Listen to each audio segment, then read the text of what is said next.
What's going on, everybody? Thank you for tuning in. Thank you for logging in, whatever the case may be. Thank you for joining us here today on Out the Cage. All right, so let me just go ahead and say this right now. I am so grateful for this woman who is here today. Let me tell you all why. I was questioning shit. What I was I gonna say anything about this? But I'm gonna say it. So we shot this episode a couple of weeks ago, and let's just say we had some technical difficulties. You know what? That's making it sound too cool. I jacked up. I messed up. Okay, so leave it at that. Whatever. I messed it up, and and she was gracious enough. She was nice enough, and she was cool enough. And let me say that to come back. And she said, "Yeah, I reshoot it." And I want to say this. You know how you ask some people to do something for you, and they sigh and breathe. Okay.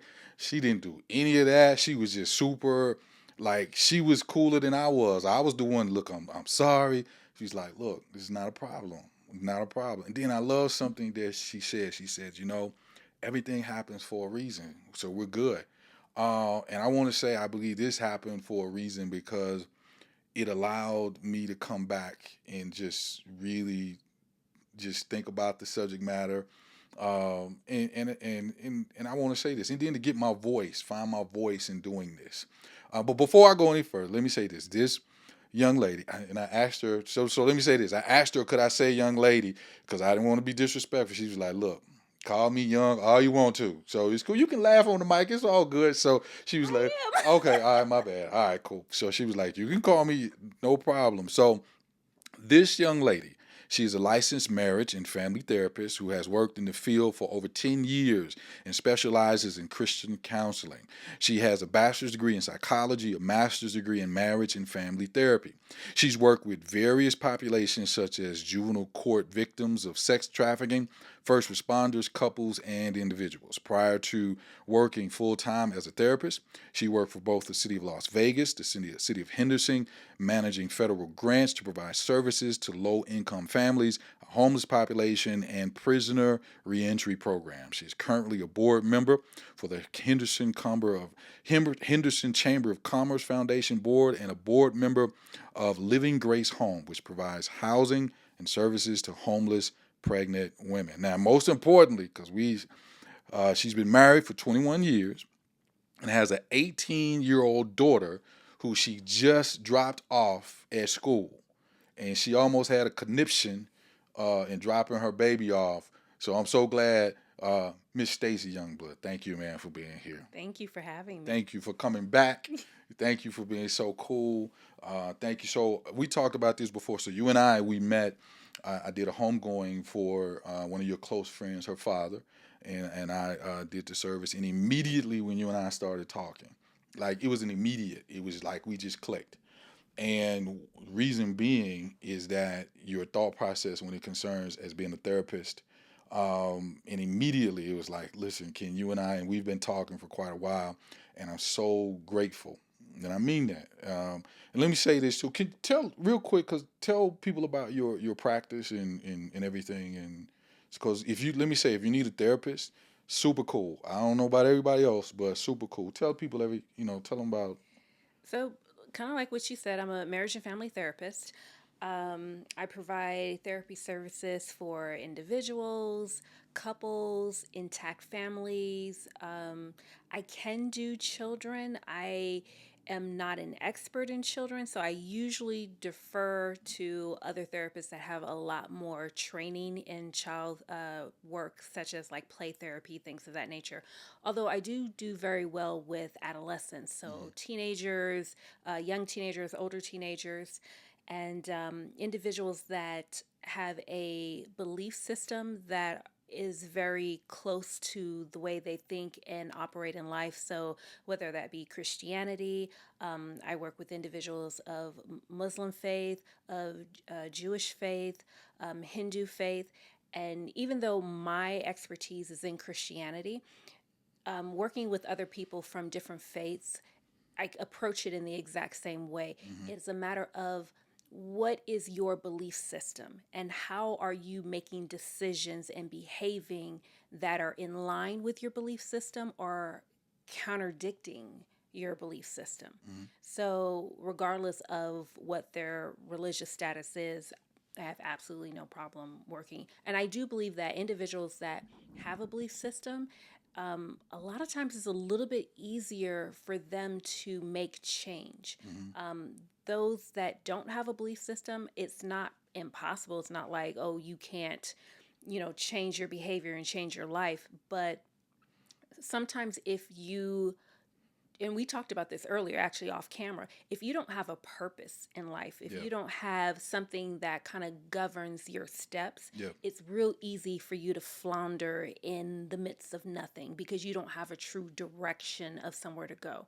And I think a lot of times that hurts people. Not having a faith, but not having direction. You know what? So for me, I have to deal with all faiths. I deal with, like I said, Hindus, Seventh Day Adventists, Muslims, especially here in Vegas. You deal with a lot of LDS, uh, Mormon, for those of you, and everything. Agnostic, atheist, and what I have learned in dealing with everybody is that, and I know some people that are deeply religious, and I'm gonna talk about that, can maybe not understand this. When I say religious, and this is what I mean by that, meaning that I can deal with an individual is when they have direction. Because when they have direction, I'm able, whether they're Hindu, Muslim, agnostic, whatever. Because I've dealt with people that there's nothing, no direction, no belief, and it's almost like it's difficult to have a conversation because them. And I don't know if you would agree or disagree, but when they're dealing with those people, it's like everything is willy nilly. It's just whatever. There is no point of contact. When you do have some type of purpose, I'm able to connect to your purpose and then give you. And there's a scripture that talks about where there's no vision, people perish, or when they cast off restraints. That vision is just whatever. If your vision is to go to California, if you get in the car and somebody's going to Texas, nah, we can't go in the same direction, simply because your vision is to go to California. So Absolutely. what I have found in life is that with people that have a direction, period, whatever that direction is, I'm able to tap into the direction, and the other things we can Hmm. deal with down the line. And that's what we do in therapy.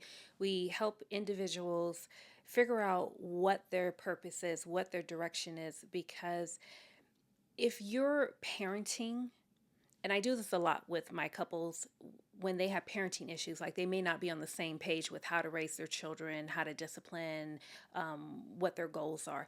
The first thing we do is we establish goals. It's like, Mm-hmm. what type of person are you trying to raise? What type of adult are you trying to put into the world? Mm-hmm.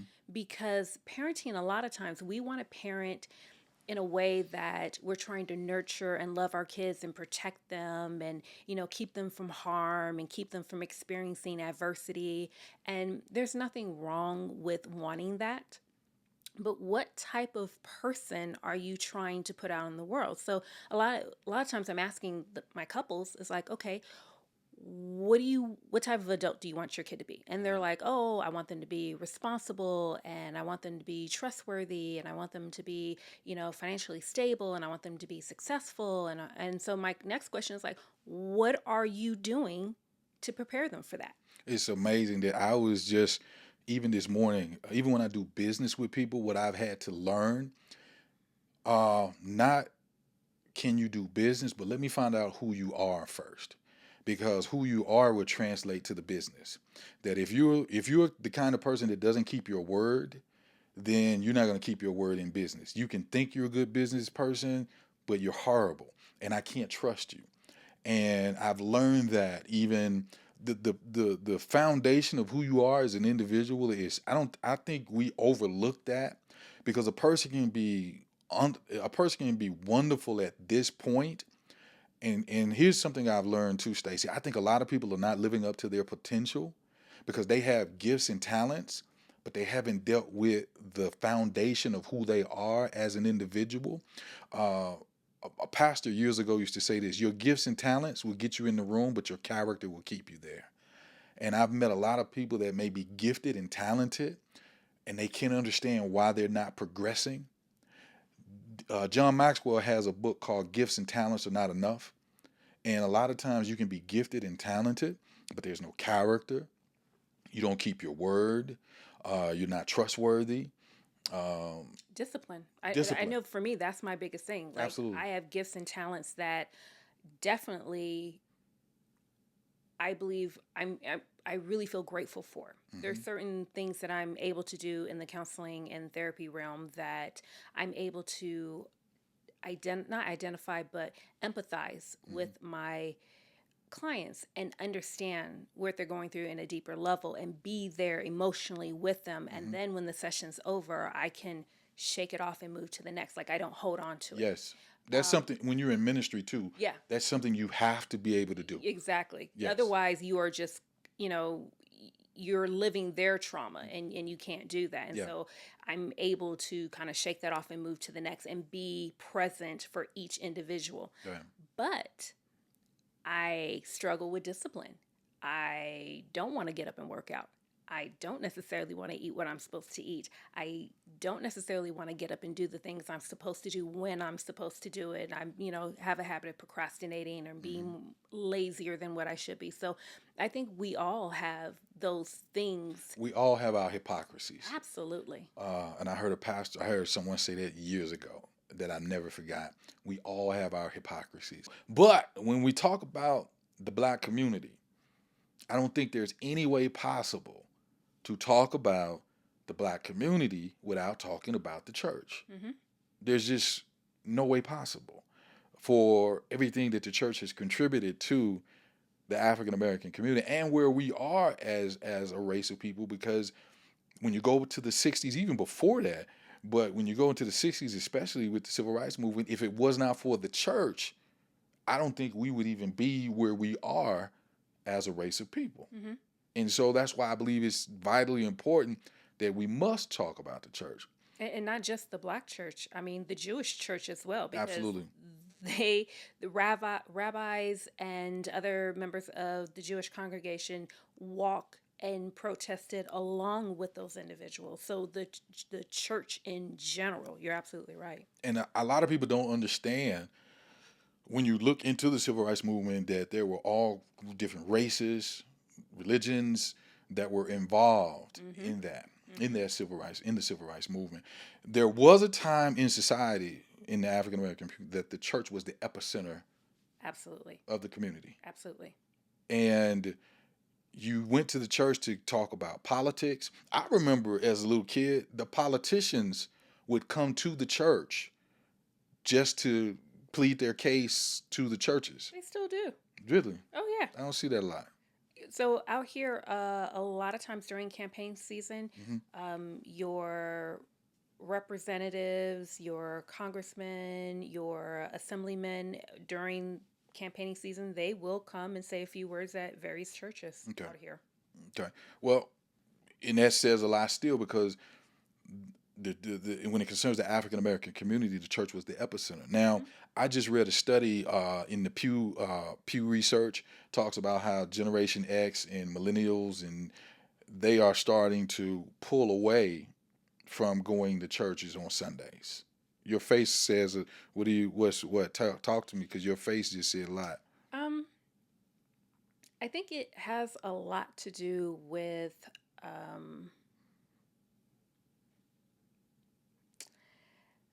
a lot of the things that we were kind of taught growing up.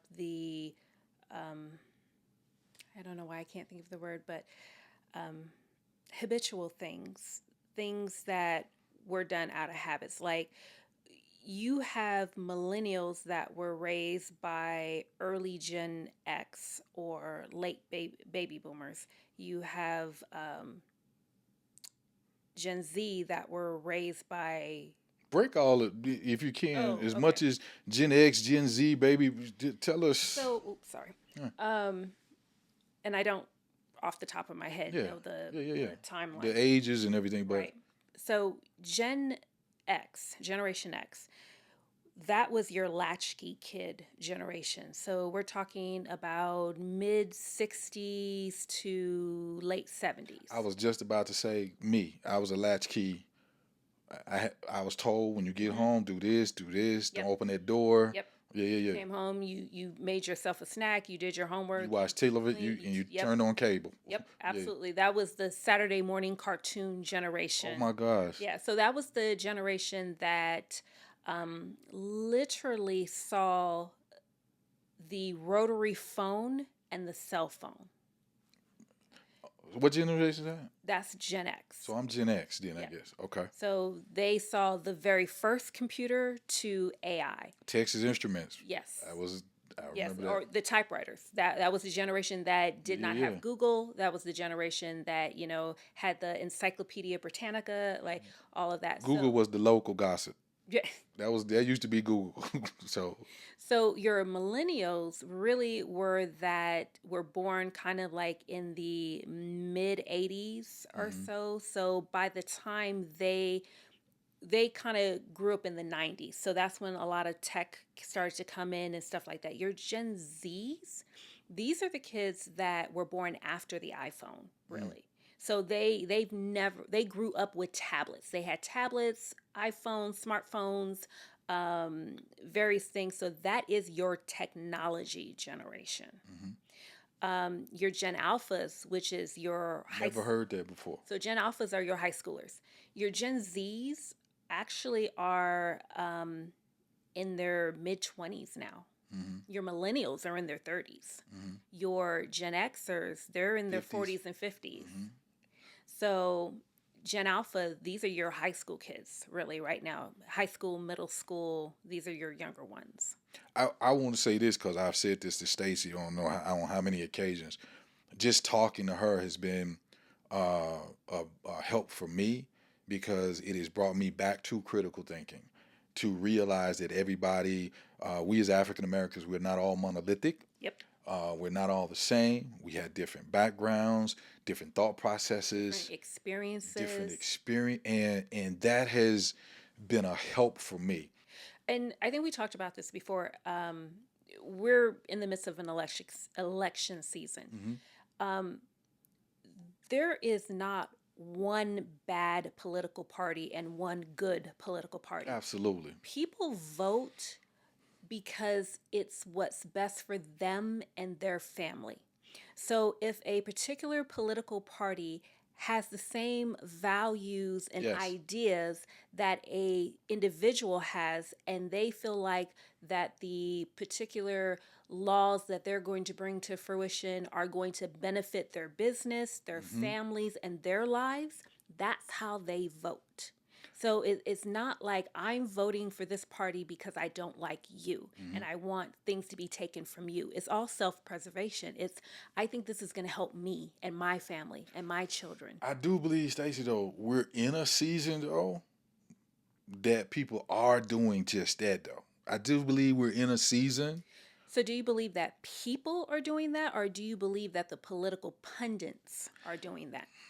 Because when you really think about it, where are most of us getting our political information? We're getting it from entertainment news. Right. So we're getting individuals that are trying to push an agenda. I But the vast majority of America are moderate.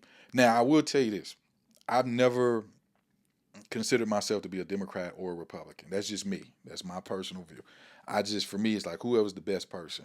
That's me. I never forget this though. People that and I hope somebody sees this and you get what I'm saying. I never forget. I was at the gas station, and it's right after the election, and I won't say whoever, and put the gas nozzle in my car, got back in the car, came back, heard the click, click, came back, and it was $132. I'll never forget this. And at that moment, immediately I was like, oh, that's why they voted for so and so. I get it. At that moment, Yeah, but some of that also has to do with companies that are affiliated with a particular party or a particular candidate, that they will either drop prices or raise prices to try to make a particular candidate look better absolutely. or worse depending on the climate at that time. But it So still there's gets a don't. But you think doesn't it still get back to the point of this is why it gets back to the connectivity of what you're saying. Yeah, people vote because they vote for what's best for Best them. for them. It's self-preservation. Self-preservation. Even so, with the church, back to the church, we know that at one point the church was the epicenter of the African American community, and we start talking about the different breakdowns of different generations, and that particular study is saying that not so much. And I can say, in my opinion, I agree with that. Not so much. The church is not so much as the epicenter of the community. I do believe, once again, that you can't talk about the black community without talking about the church. Just the strives, what has been made, what I do believe also in the 90s, I think we as the church, there was a movement that hurt to a certain degree. And that's just my opinion. Um, and people have to remember in the 90s, we were only 20 to 30 years removed from the civil rights movement. So in the 90s, I myself, I was a member of what was considered a megachurch, one of the largest churches in America. And there was a lot of teaching about finances in the 90s. Um, I believe also that I saw a lot of the teaching was unbalanced. And this is my opinion. I saw a lot of unbalanced teaching. And what I mean by that now, I think it started off from a good heart and a good perspective because many of us as African Americans, we needed, once again, the church, the epicenter from teachings on education, everything that is needed. I believe that there was a lot of teaching about finances that was needed because you had now generations of African Americans first year, second year. By that time, I would say in the 90s, second year, third year college grads. Money is increasing, life is changing. So in the church, you saw a lot. And then, too, the world was changing, America, when it concerns the financial situations and where we were dealing from, even coming from Reaganomics to. So, but what I did see, it created a lot of selfish, self centered. Stacey is not saying this, I'm saying it. A lot of selfish, self seeking, all about me churchgoers that you sow your seed. Even with, it used to bother me. You only give to get. I'm giving to get. Yeah, I understand the biblical, we sow, but the teaching was our church is good ground. Our church, and y'all, come on, y'all, stop playing. You already know, you heard, we're good ground. And we're good ground because we've got more members. We're doing more. This is good ground. And it used to bother me because I used to always say, so you mean the church in the hood that's feeding the projects, and he only got 20 members, 25 members, but they're taking care of this homeless people. That's not good ground. And that was the perception that if you're not big, God is not moving in your church. If you don't have the numbers, God is not moving in your church. And that used to bother me. And I think it created an unbalanced group of African Americans that the goal was to get the house. We're sowing to get the house. We're sowing to get the car. And that bothered me. And I think it hurt in a lot of reasons because also you also had a generation that didn't have a background to know about the Sojourner Truth, to know about the George Washington Carver, to know about, because we know about Martin Luther King, but we don't know about those smaller names that paid a price for us as a generation of people to get to where we are. So now you have a generation that doesn't know about the struggles that it took for us to get here. And now they're being told, hey, just get. And I think it created this aura of, man, forget y'all, I'm getting mines. Now that's just my, you know what I mean? Yeah, I don't necessarily think that it was isolated to the Black church. I think Okay. that was the kind of movement of the country as a whole at that time. Mm-hmm. Because when you think about the military, let's say in 1970, It was all about we break you down so we can build you up. It's a Mm. barrack, it's a team. You know, you work together. Everything has to move in tandem. That's why there was so much basic training and training together and everything. All the way to a campaign in the 1990s that said, "Be an army of one." I remember that. Yeah. So our country, our society, our collective thought process was moving away from the collective good. We were Point taken. moving towards Mm. individuality. Point taken. So when you had Jesse Jackson, and I'm sure this was an unintended consequence, but when he came out in the late 80s or I mid am 80s, somebody. I am somebody. Hmm. That was teaching that you didn't have to actually Wow. do something Point. Good to point. be great. Uh-huh. And then we go into our sweet millennials where they grew up in participation trophy era. My Lord Jesus. How? So Hey, the black yes. church is a subsect of our society as a whole. It's just a microcosm of everything. Absolutely. So I don't think they necessarily Mm. created this issue. I think that was the state that our country was already moving to. And in order for us to keep in pace, We they were just only doing they just followed the mold. Stephen A. Smith of he's First Take. There's a sports show on ESPN. He often says something. He says, "When America gets a cold, black people get the flu." And it's something, and he always so wow, Stacey. So even the point that and all right, so let me say this to the camera. So I had this talk with Stacey, and I was like, "Look, when you come on, we're gonna talk." I said, "I may go back, I may disagree, and this is what, and this is beautiful because it's not just me. Okay, yeah, but it's like because at this moment you're educating us because you just educated me, and what basically you said is absolutely true. It is not that this movement was created in the black church. The black church was only going with what everything else. And here's the thing I say, and tell me if you agree or disagree. That's why I often say the black community has to be careful because we can't do what everybody else does because our issues are different. True, very true. And at that time, when you had mega black churches, you also had mega white churches. True, true. So it was an established game plan. So I'm gonna touch something very. So at that time in the '90s, I was a member of New Birth in Atlanta. Which was viewed upon, which was one of the biggest. It wasn't viewed upon. At one point, New Birth was the biggest church in America. At one point, we had 30,000 members. I loved it. Somebody would hate that. I loved it because every Sunday you go and meet new people. It's like the church was a city.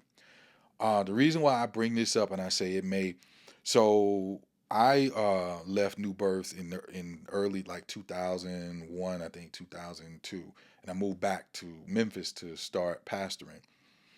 Later in the 2000s, Bishop Long went through a situation where he's accused of sexual misconduct and some situations that occurred. The reason why, and this is the first time I've ever talked about this. Um, I remember when I first heard about it, I was sitting in a Walgreens parking lot and I cried because here it is. This is the person that church made such an impact in my life. Uh, Now, for those of you that let's talk about back to the prosperity teachings. And at New Birth, though, I'm not telling you what I heard. I was there. I saw this church. I remember we were at church one Sunday, and our pastor comes up and says, "We got single women in this church that don't have cars, and there are members in this church. You have extra cars, and these women need cars." I saw thousands of people bring keys up and say, "I got an extra. Don't worry, I'll get a ride. I got two cars at the house." I saw a church where people we gave cars. I saw this. We were in one service where Bishop got up and said, "Hey, we've got a house that's been donated. Somebody's homeless." I've seen so we had a credit union as a church. We did fed and did all of these things. The reason why I bring that up before we move any further because and the reason why I even brought that up and I said, let me talk about this point as well. We're in this cancel culture society now. And although let me be clear, although I by no means agree with what he went through, I also say that I do not throw away what good he did in my life. And it doesn't mean that I have to agree with everything. It's just like my real dad. He wasn't a good dad. And I'm not ashamed, and that's not me disrespecting my father. I love my father. My father died in 2000 of lung cancer. He was not in my life. He wasn't the father that I would have hoped, but he was still my father. And if it wasn't for him, I wouldn't be here. Now, that doesn't mean that I have to say that I hate you, because I've heard some people call their fathers, and I'm like, look, man, that's still my dad. Whether I agreed, that's still my dad.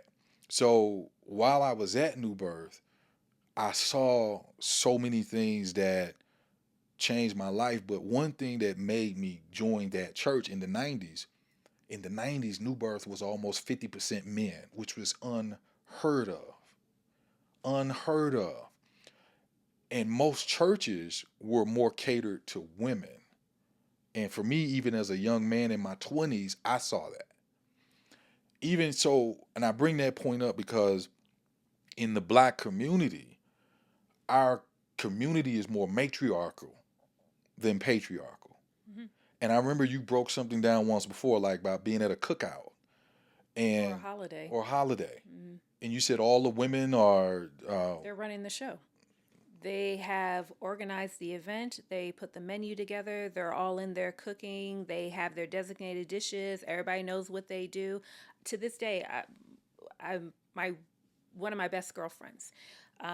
Since I was 19, I've been going to her family's house. In fact, the homegoing service that you presided over, Yeah. their family, and you know, every holiday we have our assigned dishes that we do, and we all go and we talk and we interact, and our husbands, our you know my girlfriend's father, her uncle, they all went into the study and they Mm. watched TV, or Watch the game. they watched the game, Mm-hmm. they talk amongst themselves, Mm-hmm. and we ran everything else. We put it together, we made the plates, we did the food, we did the cleanup, like all of that was done. So it it usually is the hierarchy with women. There's the oldest woman who has the top spot, and then, the next generation. So you have the grandma, the moms, and the aunties, and then the next little generation, your, older unwed women, and then the younger women. And we even, I mean, it breaks down to where my girlfriend's mother, being the eldest, she would kind of say, I want this, this, this, and then we would take care. We were that next tier, Mm-hmm. the middle-aged married women, the Mm-hmm. aunties. We would Mm-hmm. take care of that, and then the younger women, y'all on cleanup duty, like you washing Yeah, yeah, dishes, yeah, because yeah, we yeah. don't trust you to make the macaroni and Yeah, when cheese you just ain't you yet. ain't cook, You haven't you earned that might you yet. might put raisins in the macaroni and Exactly. cheese. Like, Yeah, yeah, yeah. so there is a very strong female connection within the black family, because historically we've had to rely on each other. And it's not to bash black men or anything like that, but black men were taken out of our homes and out of our families very early. So, and it wasn't by their choice. They were either imprisoned, they were introduced to heavy drugs, they were put in positions where they could not get hired and could not earn money. And so, but black women could. We could get jobs as housekeepers, we could get jobs as nannies, we could get jobs when our black men couldn't. So, we were the providers. And then when the black men were taken out of the home, we were not only the providers, but we were the caretakers, and we relied on each other. So it was a network of black women that supported one another. So unintentionally, we've become a matriarchic society. And it's not to say this out of disrespect, because I, I have to say, I'm so blessed to have a phenomenal husband. And on top of that, his father is phenomenal. Like, I have a wonderful father-in-law. I have a wonderful mother-in-law. We have very, very positive male role models in our family, within our friend group, and the people we interact with. So I'm very fortunate that my child has seen very positive men. It doesn't change the fact that the women, when we get together, we're still kind of, we're planning the vacations. It's just kind of what we've learned to do. So even though I have a white mom, I was predominantly raised around my father's family. So you, as a black female, you're taught that you got to be strong. You got to Wow. be able to make all of this happen. You can't rely on anybody. You can't wait on anybody else. You got to make sure this happens. You got to be stronger, faster, work harder, make it happen. Because if you rely on someone and they don't come through, then what are you going to do? Something I've seen where it's almost you get that strong black woman. Now it's difficult to be in a relationship because everything is competitive. That she's actually competing with the man. And it's like I've seen a lot of that as when you're a pastor, when you're counseling, you see a lot of that. I've seen this on too many occasions. I've had women that come to church, finally get their husband in church, been so they were truth, and I never uncover. I'm a my wife anyway. I'm very protective of what I say, so I never uncover. So I've had situations. So I've had this to happen. I've had this happen so many times that no one can say I'm talking about them because this happened too many times to know who I'm talking about. I've had women come to church. They're coming to church by themselves. Okay, coming to church, come up to me, Pastor. I'm trying to get my husband to come, but okay, I'm really because a lot of black men don't want to come to church because, and I'm just telling you what I've been told, because they know church is more catered to women. So it's difficult. A lot of men don't want to. Oh man, I'm good. I'm good. It's they see it as that's her. I'm good. All right, cool. I have a quick question. Sure.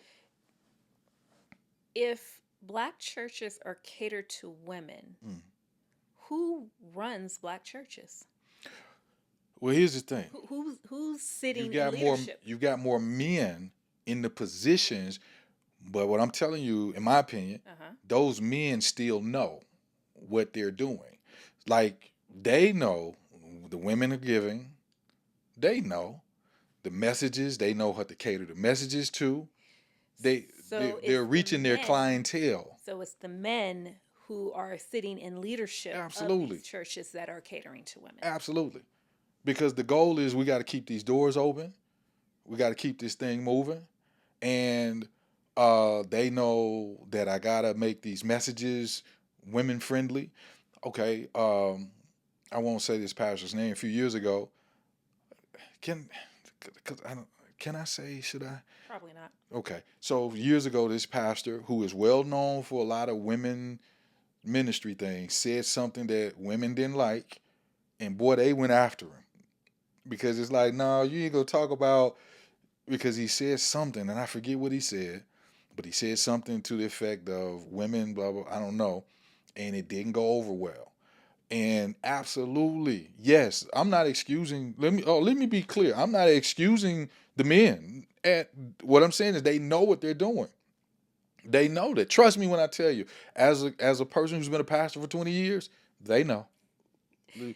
So you have Kelola, can you read faces? Stacey, they know. so So so now you have, when you were a pastor, you have women coming to you asking how did they get their husband into church. so pastor, I'm trying to get so they trying to get their husband to church. True stories, Hmm. not stories. So finally, they get him to visit. He sees what I'm preaching, because I believe in a lot of. For me, it's kingdom. Hey man, God is I read something the other day that hit me. It said, when did the church become more about coping than conquering? And that hit me like a ton of bricks because I think to a lot, and that's another subject. I think we've gotten to the point we're just teaching people how to cope instead of teaching them how to conquer. Now that's me. That's another conversation. So Finally, the brother's like, yeah, I like it. Okay, boom, boom, boom, boom, boom.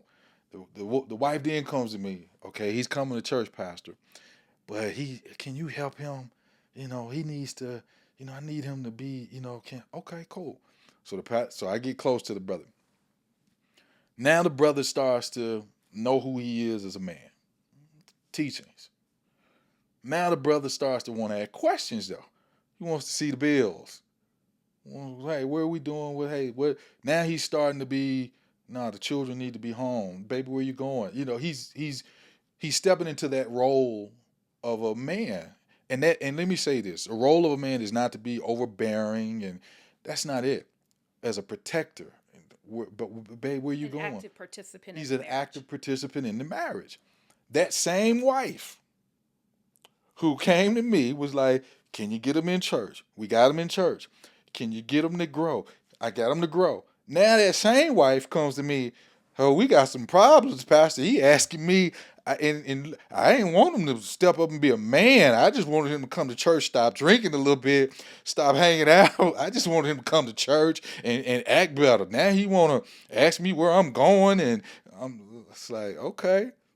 And that same woman, I'm not making this I know up. you're not. That same woman that begged to get him in church, begged him to step up, now that same wife has got the family out of the church. I've seen it happen on too many occasions. Something else I've seen happen on too many occasions. That single mom raising a boy. Mm. That boy's getting out of line, talking back, doing whatever, not coming home when he's supposed to come. Pastor, can you talk to Lil Bobo? He out of line. Okay. So I get with Lil Bobo, and I don't like Lil Bobo. That name ain't cool. So I'm gonna get with Lil Bobo, and I got him. That same mother will then call me a month later. Lil Bobo said you being too hard on him, and uh, so I don't know, Lil Bobo, that's my baby, and I was like, you know what, you and Lil Bobo, y'all go ahead, because and I see, and Stacey, I've seen this on too many occasions. I've seen it. There's a balance when there's a man and a woman in the house. Women are naturally nurturers, and I have seen the a generation of young men that have been nurtured to the point now. For me, I was jacked up. Let me tell you why though. I'm raised in a single parent home, but my situation was different. My mother was one of those women like, you gonna be a man. So I didn't get hugs. I didn't get kisses. My mom didn't do like I think I don't even remember getting a hug. Like really. My mom was like, you know what I mean? And she raised three boys. So my mom lost a lot of her femininity as a woman. She was hard. So literally as a kid I thought I was adopted. I'm so serious. I thought I was adopted. Cause I was like, ain't no way no woman can treat her child the way this woman this woman don't like me. But she was that hard. So I didn't get hugs, kisses. So it made me cold on some levels. I didn't get the balance. What I'm seeing though, I'm seeing a lot of men that have been nurtured, get back to the they've been coddled. And I'm not talking about 20, 30, I'm talking about 50 Mm. from all ranges. And I think this has played a role in the black family. I think, and this is now you help me out. Mm. You go to church and it's catered. Women are being whoever's leading it is being. The woman is being lifted up at the church. That then you got this man who now has been coddled his whole life. That's why he wasn't stepping up in the first place, because it was easy to give the power because mama ran the house. Mama did this, mom. So a lot of men, in my opinion, the woman runs. And another thing that I experienced, so many men that can't handle a hard conversation because they're in their feelings.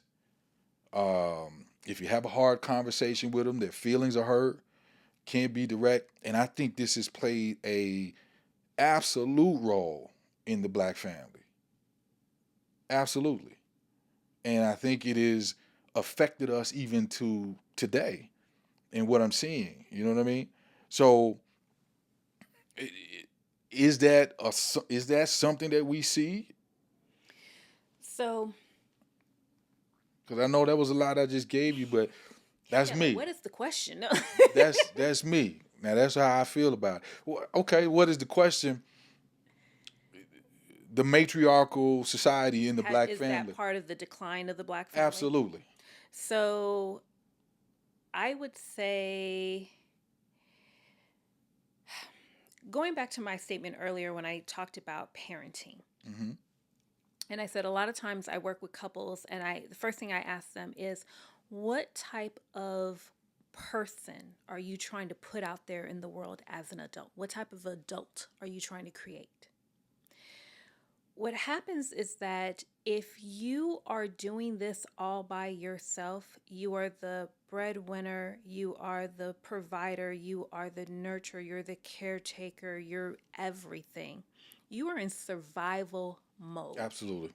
So you may not be thinking intentional because you're thinking, I just got to get things done. I got to make sure these bills are paid. I got to try to, give them a safe environment, especially if there's multiple children. I'm trying to do everything I can with what I have.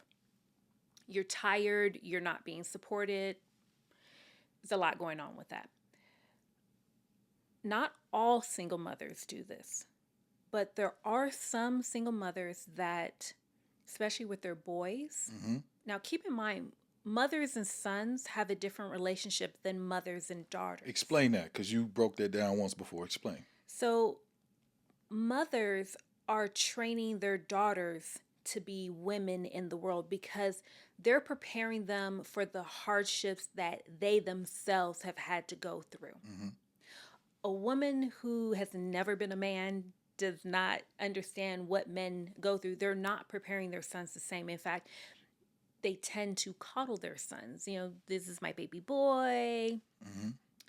Sometimes, not all the time, not all single moms do this, but there are some single moms that they treat their sons as if they are the men in their lives.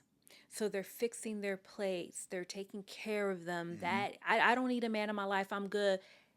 He's like their little Son, boyfriend. that son becomes that pseudo man in Yeah, their yeah, life, yeah. and not in a romantic Yeah, way or absolutely. anything like that. It's just that that woman's purpose Hmm. becomes Hmm. that boy. And that's my baby. Yes. And in doing so, if your purpose isn't to say, I'm raising someone's future husband, Absolutely. I'm raising someone's Absolutely. future father, I'm raising someone's future boss, I'm Yes. raising someone's future teacher. If you say, I'm raising my baby, Hmm. then your Oh, wow. actions Oh, wow. dictate Ooh. what you sow into that child and what that child is going to grow and You just blossom to be. you just brought me to tea. That was, oh my gosh, Stacey. That's why That's parenting is powerful. intentional. That's because let me so oh my gosh, that was beyond powerful. So once again, this is back to me being a pastor, social worker, being in, I rarely, and let me just for me, I have rarely, let me say this first of all, to every single mom that's out there, I am by no means being disrespectful to you as a single mother. You were placed in a situation that normally you should not have been placed in. You had to be something that you weren't supposed to be. And you took bread, butter, and you made a meal. Because my mom was that woman. Um, so let me be clear. This is by no means being disrespectful. What this is, and I love this moment. I absolutely love this moment because what this is dialogue and having a conversation about a situation. Because what you just said, I hope some woman is watching this and heard that. That don't raise your son to be your baby. Don't raise your baby. Raise. I just saw Marlon Wayans on Club Shay Shay, and he said something that was so powerful. He said his parents raised kings. Mm-hmm. Raise and I love my mother. I respect my mother. Although I didn't get the nurturing, my mother raised me to be a man. She like literally, I was told. Like I have one of those mothers, she doesn't get involved in my marriage. She like Yeah, intentionally has told me, because nah, you're not her man. she lit my oh my gosh. So She has and told me that. I always question moms about this. When moms have something to say about their son's relationships, it's like Yes, that's not your man. that's not your man. My mother has told me, I'm not your wife. You know, now don't listen, she don't want me disrespected or No, of I'm course still not. her child. She looks at me as a man. She wants the best for you, but she also wants you to figure that out for yourself. You're a man.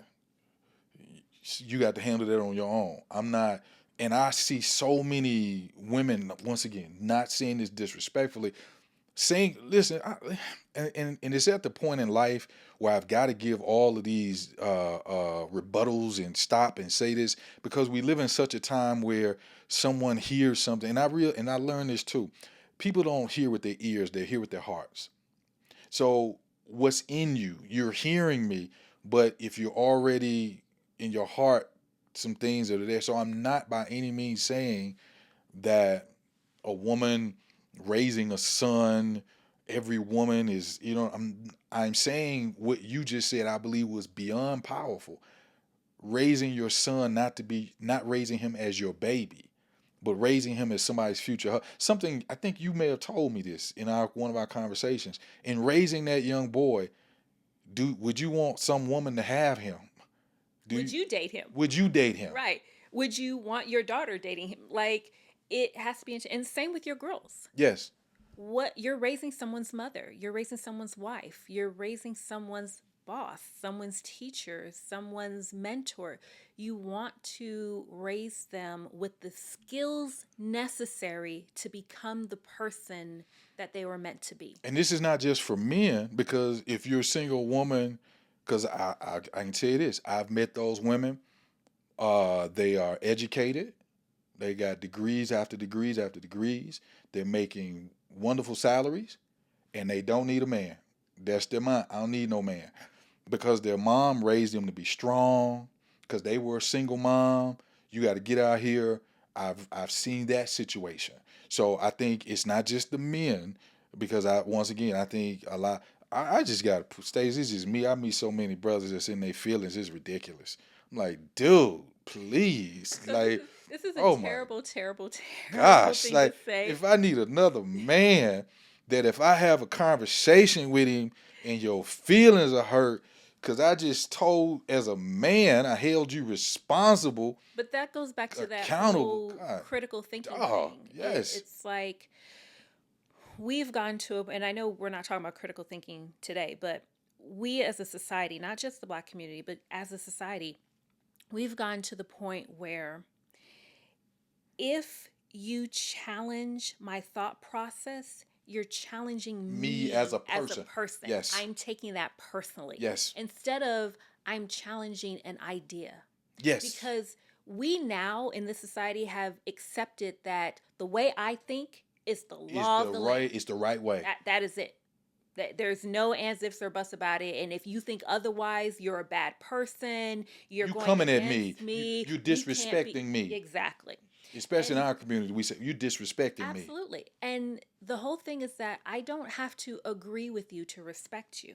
And you don't have to agree with me to respect me. Absolutely. We challenge each other to grow because if you're not being challenged, you're stagnant. You have, and we talked about this off camera, and I've said this. You have challenged in my conversation, and I've been so grateful. Like Stacey, thank you so much. Thank you, because I love having a conversation with someone that the ideas may be different, and for me that makes me stop and say, okay, let me look at what I'm thinking. Let me ask myself a question. And they're Like, just perspectives because you and I talked about the fact that you were raised in the South. I was raised on the West Coast.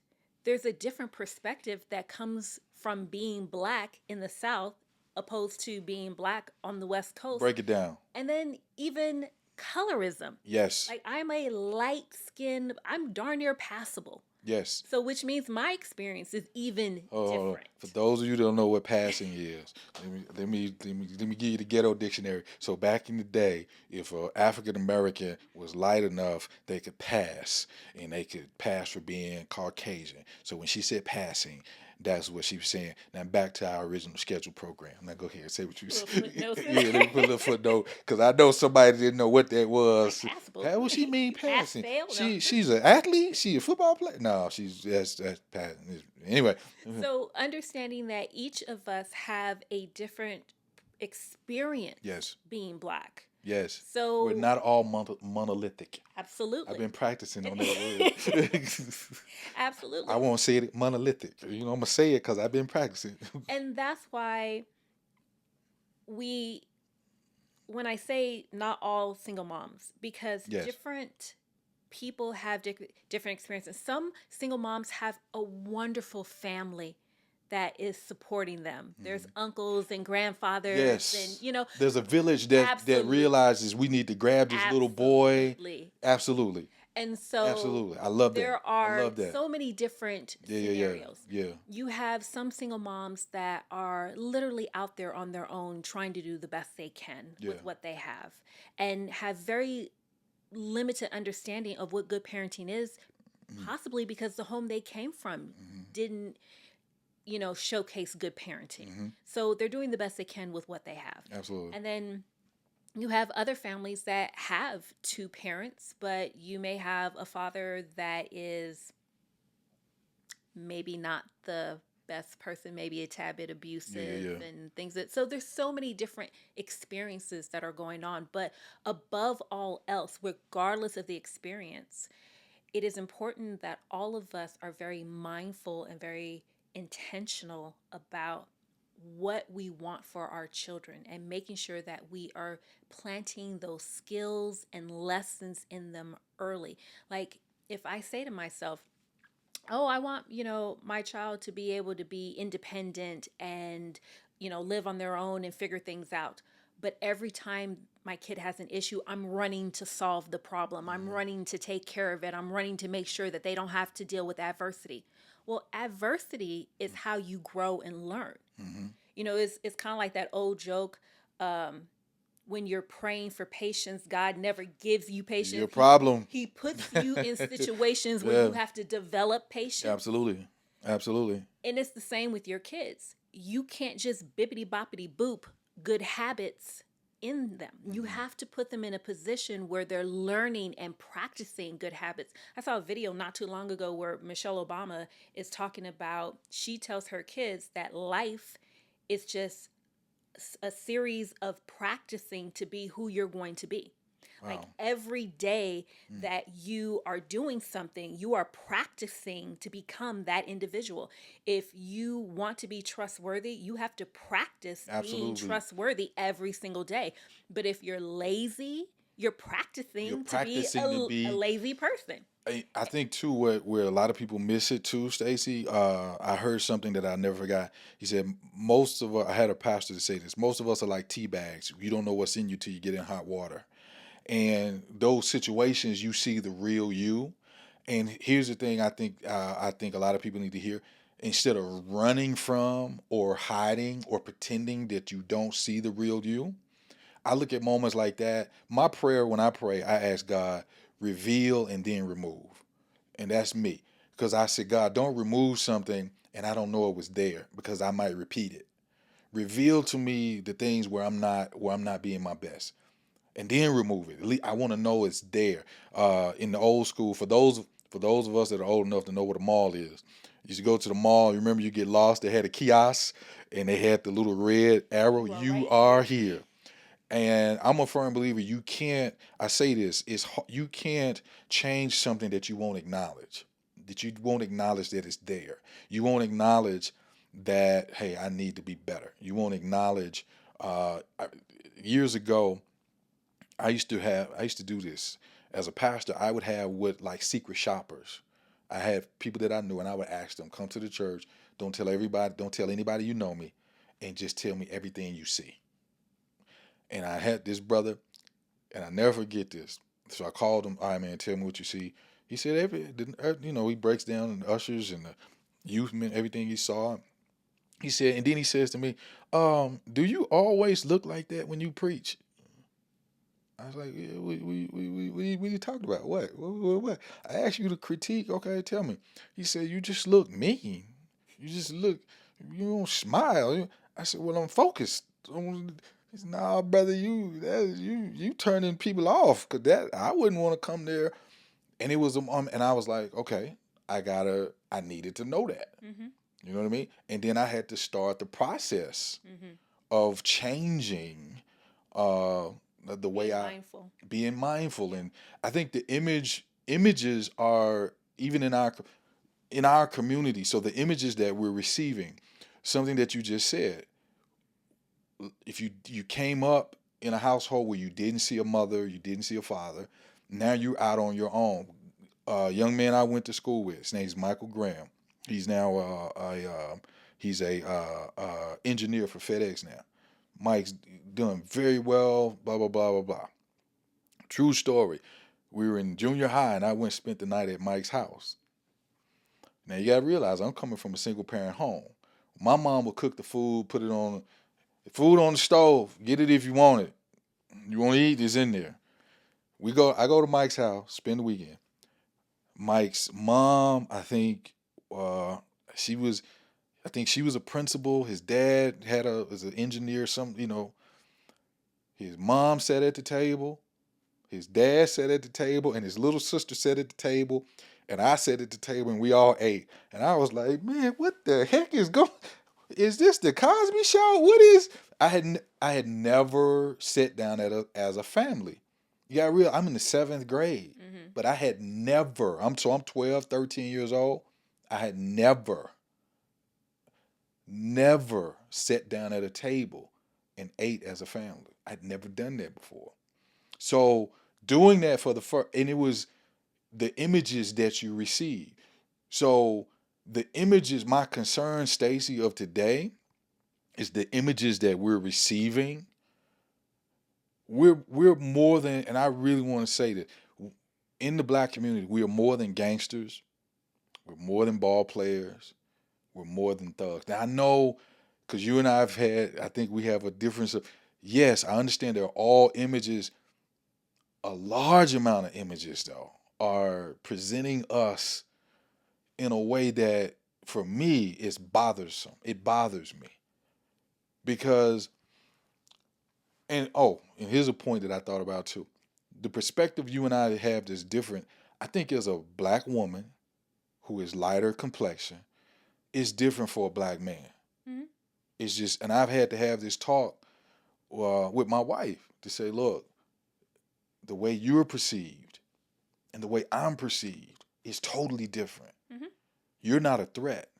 I'm viewed as a threat. And respectfully, I'm a man that I believe in being a man. If I have a problem, I will come to you and say, hey, can we talk? Not being disrespectful ever. Um, that's not always received well. Because we did an episode where we talked about white supremacy. And I had a gentleman to tell me, look, man, and he and I were in some of the same circles. And he was like, you're not being perceived well. And he said, you're not doing anything. Just that they know who you are and how you. So, as a black man, and let me also say this: there's a brother that I know, very close brother. And these I can say these names because these people want they cool. Well, I'm gonna say his name. This brother is like 6'2", 6'3", dark skin, and he's about 280, 300. He told me and something he said, man, I have to deal with the big black man complex. I said, and I knew I said, break it. He was like, I'm a big guy. I'm dark skinned. He said, I have to smile and be nice. And because immediately, there's a study that was done, and I forget the name of the study, but they took pictures of men that were the same height, same weight, and the African American man was viewed more, even in the pictures, as a threat. Mm-hmm. So when you have these images that are being presented, it bothers me as an African American man that because for me, Stacey, I almost have to fight these images when I walk in the door to say, hey, I'm not that. I also believe that these images play a part in how we, even in our own communities, are operating. Mm-hmm. Because is it the image? What do you say? Life imitating Art. Yes. Are you Or seeing art imitating art life. imitating? Are you seeing that as a therapist? Can So that's just honestly part of life? it is. It really just is a part of life. We feel this particular topic because it affects us directly. However, if you talk to a white woman, she's going to have a whole other set of negative images that affect her. As a Like, white woman? as a white woman, like having to be thin, having to be perceived a certain way. Like, there's You know, so, but hold on. So, if you talk to a Latino man, there's sets of images yes, that affect him. yes. If you talk to an Asian man, there's sets of images that affect them. So I really do believe that life in general, like this speaks to us because it's something we have to deal with without a doubt. So one of the things you talked about is, being perceived a certain way because you are a black male who tends to be more confrontational. No, Or no, no, time out. that's Time out. confrontational Hold on. Oh, you are absolutely confrontational. for real. Absolutely, 100%. So, and because keep in mind, I think people, because I'm confrontational. Well, I think explain confrontational. I think people have a negative connotation about the term confrontational, meaning that I am not.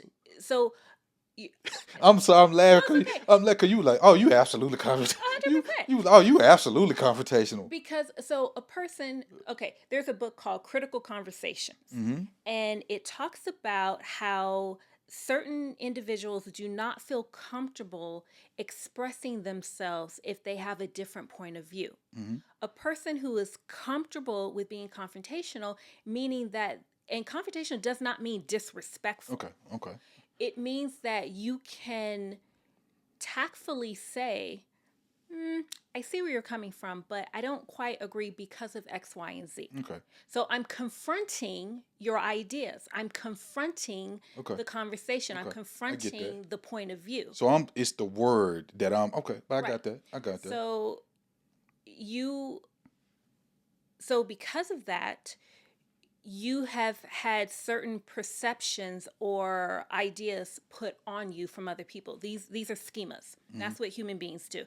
We quickly put something in a category in order for us to know how to deal with that. Mm-hmm. So it's a thing that was created over years for survival. So if I see a spider, I quickly say spider, danger, Mm-hmm. and I back up. I don't sit there and say, okay, what type of spider are you? Are you a friendly spider? Are you a venomous spider? You don't do all that. You see spider and you immediately back up, and then maybe you'll get to know what different spiders are. It's the exact same thing. We all have biases, Mm-hmm. and we put people in schemas to react quickly so we know how to interact in a certain situation. Let me ask you. So let me ask you this question. But don't you think there's a difference? So you said we all have these biases that are placed on us. Mm-hmm. Or we all have biases that we internally have as well. Okay. With an Asian American, Mm-hmm. what would be the bias that So, that's normally placed on an Asian American? so the stereotypes for Asian Americans are that they are super strong, they're not good in bed, the men have small members, the women are docile, they tend to be very frugal and stingy with money. Very smart. Yeah, Okay. yeah, very academically smart. Academically smart. Okay. Mm-hmm. So we'll take what are the stereotypes of a black man? They're well endowed, they're mandingos, they're prone to criminal activities. Okay. Now, Mm-hmm. I'm just asking this Mm-hmm. critical thinking. I understand those stereotypes. as a black man, I'm saying, this is from a black man perspective, the stereotype of being educated from the stereotype of being a criminal, I don't know if I can put those on the same level. But you just talked about one aspect. I talked about several stereotypes. But well, So some were good and some were bad on both ends. Oh. Because men in general don't want to be seen as poor lovers and small members. but as a but when you okay, so now I'm putting myself in the person that's viewing me. When they first view me, they ain't thinking about loving. They think I don't want to get robbed. How do you know that? I'm just saying How do you that's know the that? perception that as an African American man, or I'm saying that I may receive when I walk into the store or I walk into, you know what I mean? And this is just my opinion. Even if they look at me and say, oh, okay, he's sort of fine. Once they get past that, I hope he don't rob us though. Some people will and some Yeah. people won't. Okay.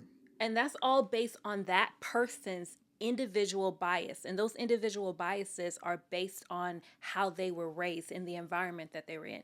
If it's a white person who was raised in a fairly mixed area or raised in a predominantly black area, like let's say Detroit or Memphis. Memphis, then they've been around black people a lot. They don't have that same idea or fear because we fear what we don't know and what we don't understand. It's going back to that spider. I don't know what type of spider that is because I don't have enough interactions with spiders to look at a spider and instantly know whether or not they're dangerous. So do you think the images, when it concerns the African American family, when it concerns, because we talked about the cancel culture, and I know that Bill Cosby has gone through, and let me say this, by no means do I sign off or agree with any of the things that he's been accused of. I also cannot negate that if it were not for a different world, a lot of African Americans would not even want to go to college because for me, I'm one of those young people that the Cosby Show in a different world played a major role in the images that, and I think too, the images that were given to America to see a black doctor and a lawyer and a family, those images played a major part. Today, the images you and I talked about, Megan Thee Stallion, it blows me away. Now, this is me. It blows me away. Times have changed because her music, you know what I'm saying, there's some stuff. But I just saw her the other day on a Pepsi commercial.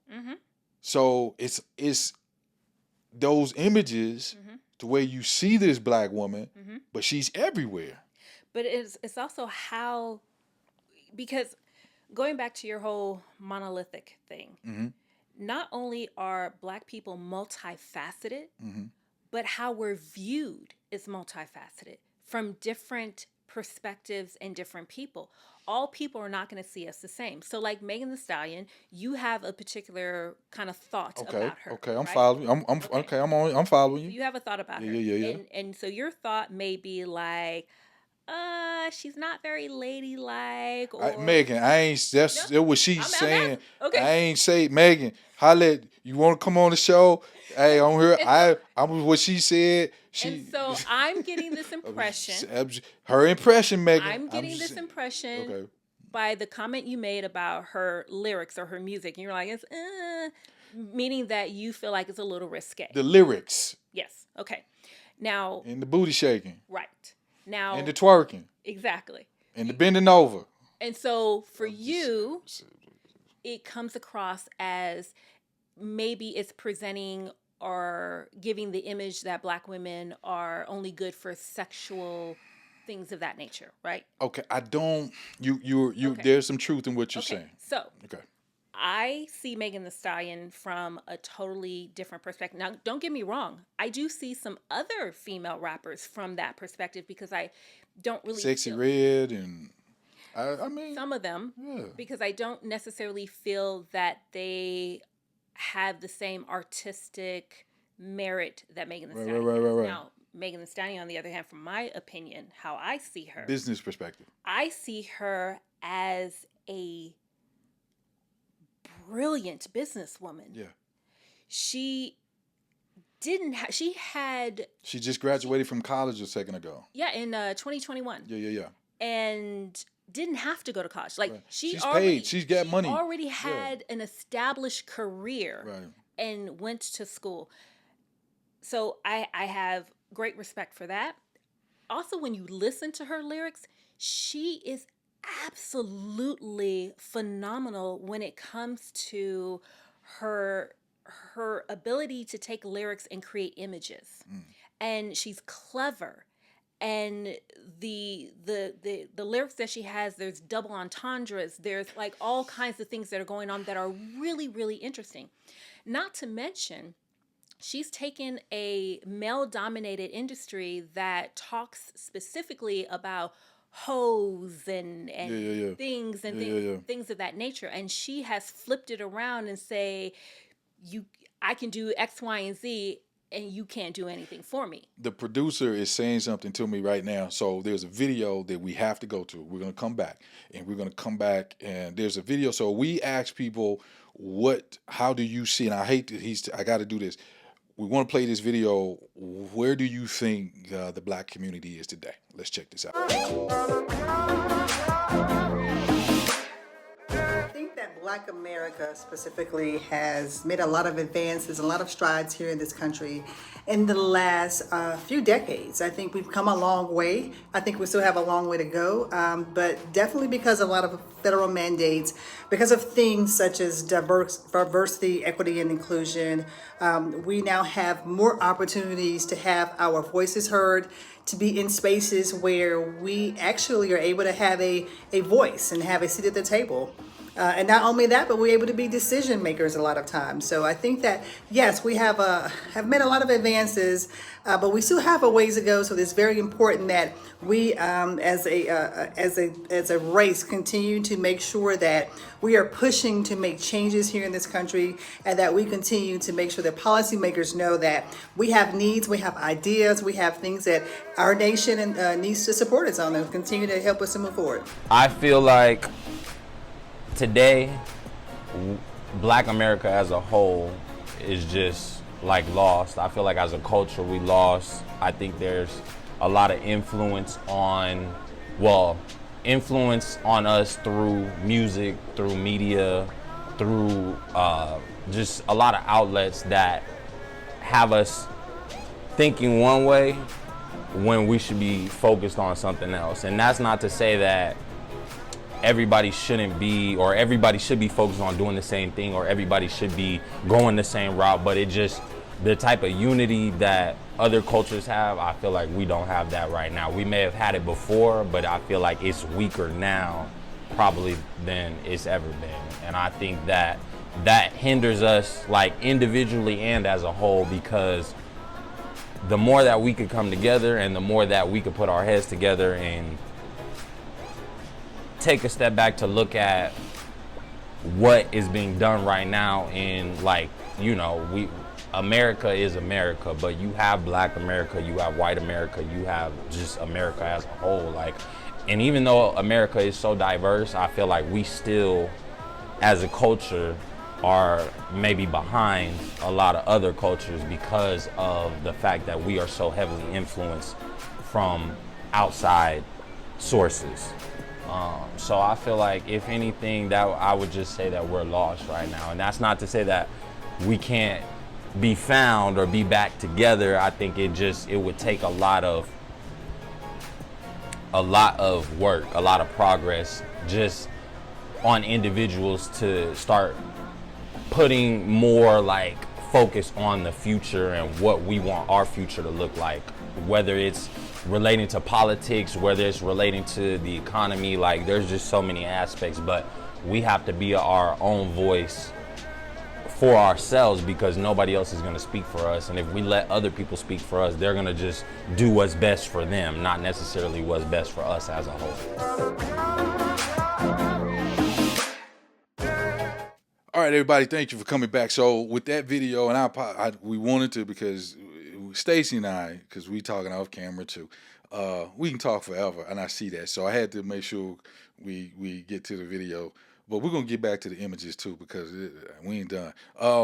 with that video, we asked, what do you think the state of the black community is? And we had one individual that says, hey, I think we're, of course we got to keep making some strides, but we're doing this, we're doing that. You had another individual that says, hey, I think we lost, blah, blah, blah.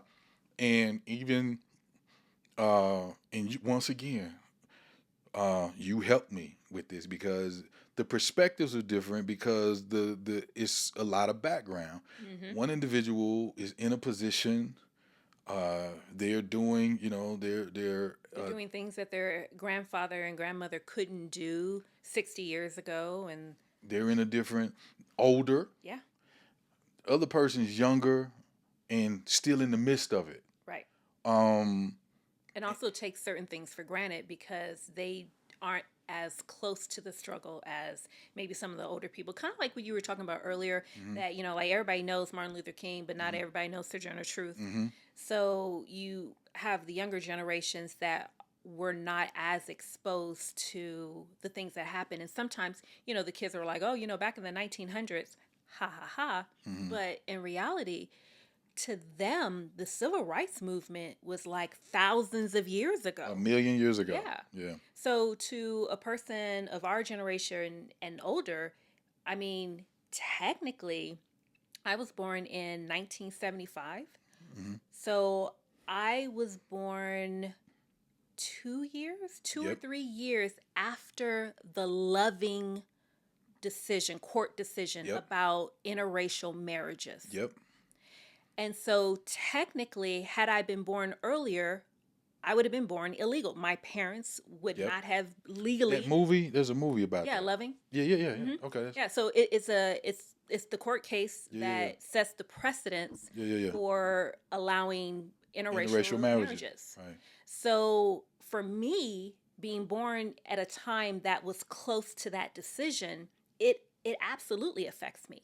Now, biracial children born now, most of them have no clue about the Loving case and what they had to go through and the fact that they were jailed just for being married. So it gets back to what I was saying about knowing your background and where you're from and everything makes a difference. Because from being from the South, I'm a 70s baby as well. Couple of years, I'm 73. So, but coming up, because I often talk about this, so a lot of my teachers were first year college grads. My sixth grade teacher, Miss Shotwell, hey Miss Shotwell, I still talk to her.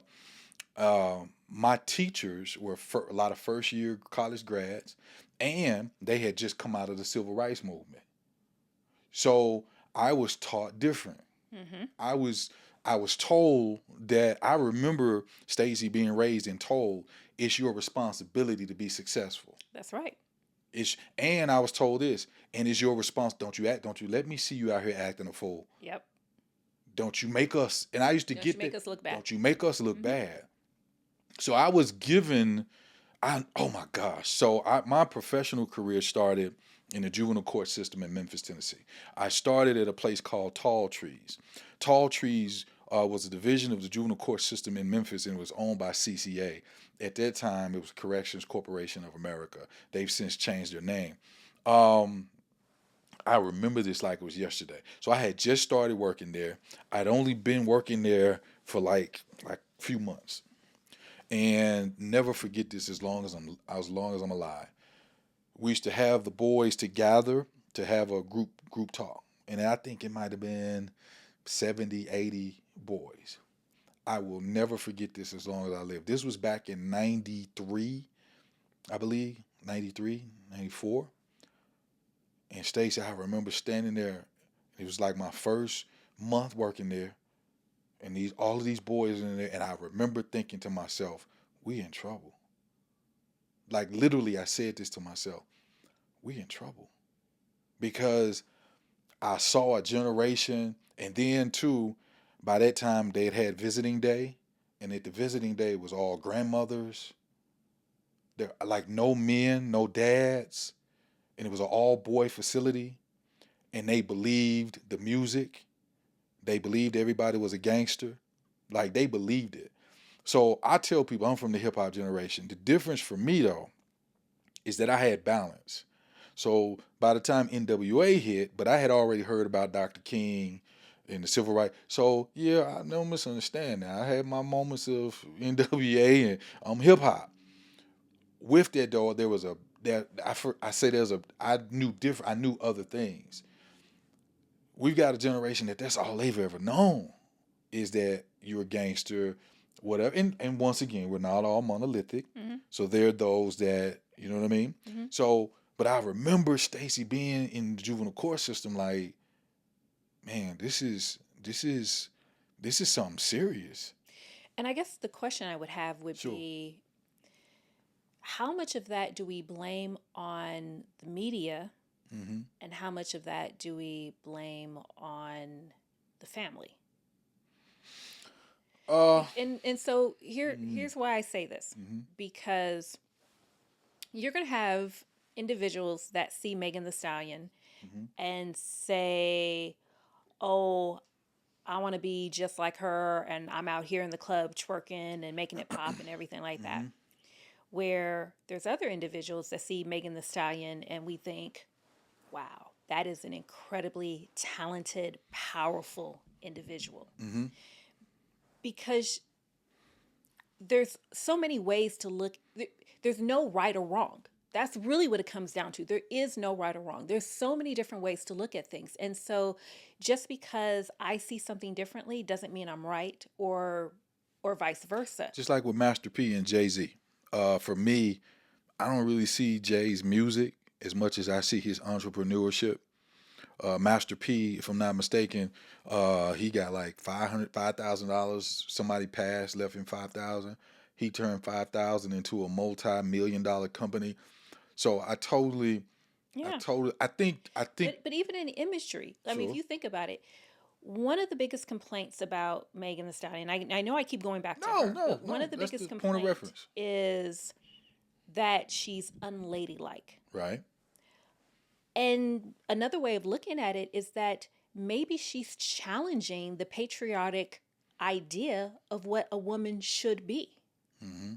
Why is it that we consider her engaging in her own sexuality and marketing and making a business from that? Why do we see that as bad? So really, does it say more about her, or does it say more about us? Like, why do we have such standards? Are those standards proper? And where do Okay. those standards come from? Do they could come from an oppressive thought process, meaning that in order to keep you in line, we need to shame you into believing that you can't do these things. It gets back, I think, and in listening to you right now, I've just had the epiphany. So for me, and I speak for me as an individual, I think for me, my thought process is coming from my fundamental views of my race and how I view us. I remember our church had a child care center back in Memphis, and we used to have this picture in the hall of these young boys back in the 30s, all in the suits and the ties, sitting on the car. It's a well-known picture. You know the picture I'm talking? Yeah. So we had that picture, and I saw it. I was like, I want these, because we had mainly black children, and I want them to see these images. I think for me, and at this moment, I'm having that epiphany moment and having this conversation with you. It gets all the way back, as we've discussed, your background, your upbringing. I was raised to think, like I said, don't you let us see you out there acting a fool. Right. And that didn't come just from your mom. It didn't know. It came from my the teacher, community around the you. pastor, the deacons. So then the question is, what are we doing as a community to protect these babies? Explain that question to me. So you're saying that you were able to listen to NWA and Luke and Two Light Crew and everyone else, but still understand that that was just one part of the equation. But it did have an effect on me. It did have an effect. Let me tell you something. Because I'm from that group. Yeah, it made us want to be gangsters. I'm being straight up with you. It made us. Was it the music or was it your environment? It was coupled. I don't think you can put it all on one. Right. I do, but the music played a part. I'm a firm believer in this. Just like you can be programmed positively, Yeah. you can be programmed negatively. And I am not, because let me say this, I'm not one of these people that's saying it's all the music, it's all the movies. I am saying this is once again, this is my thought process. I think sometimes, so getting back to Megan Thee Stallion, I think, now, you know what? Marlon Wayne said something that I thought was powerful. Because I'm one of those black men that looks at other black comedians, like, why you gotta wear a dress? Why you gotta wear a dress? Okay? And I've thought that. Why you gotta wear a dress, man? That's demeaning. Marlon Wayne said something that was so powerful. He said, when Dustin Hoffman did Tootsie, nobody said it was demeaning. When Robin Williams was Mrs. Doubtfire, he got an Oscar, I believe, or one of them got an Oscar or whatever. I think it was Dustin Hoffman. So I totally agree. I think there's this dichotomy of thought, and there's this, you know what I mean? And I think as an I love this. This as an African American, because we get caught up in stuff that is trivial. I don't know if I agree with that, Stacey, because I don't know if it's trivial. I think that. So here's why I think it's trivial. Okay. Because at the end of the day, we're still humans. We're still what? No, not even that. Okay. We are spending so much time and energy discussing and thinking about, should this comedian wear a dress? Should Megan be shaking her? Should 2 Live Crew say these lyrics? What we should be looking at is, why do so few of us have 401ks? Why do so few of us actually invest in the stock market or have knowledge of the stock market? Why are we not active in our local elections the way we should be active in our national elections? Like, it's trivial. I have an answer. It's the bait and switch. I got an answer. It just, as you asked that question, you know what just hit me? Because it's easier to talk about.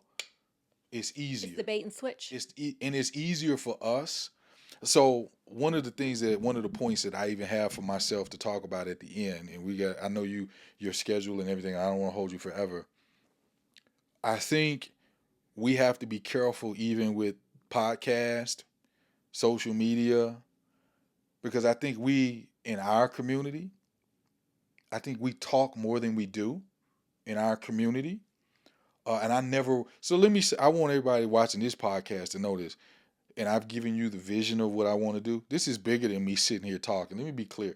My background is social work. Started in the juvenile court system of Memphis. Then became the director of teams for the Salvation Army Boys and Girls Club of Greater Atlanta. Been a program manager for Volunteers of America, Greater New York. I've done community development. So I'm not this person just sitting here and talking. This is what I've done. And for me, this is a platform that I'm not looking to just sit here and talk. And I want to say this, one of my issues that I've dealt with as a pastor is that my people want to preach. And this is not Stacey, this is me saying this. We want to preach, we want to sing. And one of the things, we talked about this off camera before we started. So for me having a social work background, so Stacey and I talked about this, and please chime in if you will. So her being a therapist and social worker, they're not the same. There's connections, but there's a difference in the way things are done. For me, community development and then counseling, they're two totally different things. When you're counseling, so like I tell people, I don't like counseling people anymore. Like I'm serious, as a pastor, that's how towards I was a connection with Renewing Life Center. Because, and what FYI, Renewing Life Center is a counseling center here in Vegas. So when I started pastoring, I connected our church with the Renewing Life Center so I could send people there that needed counseling. I don't have it in me to counsel anymore.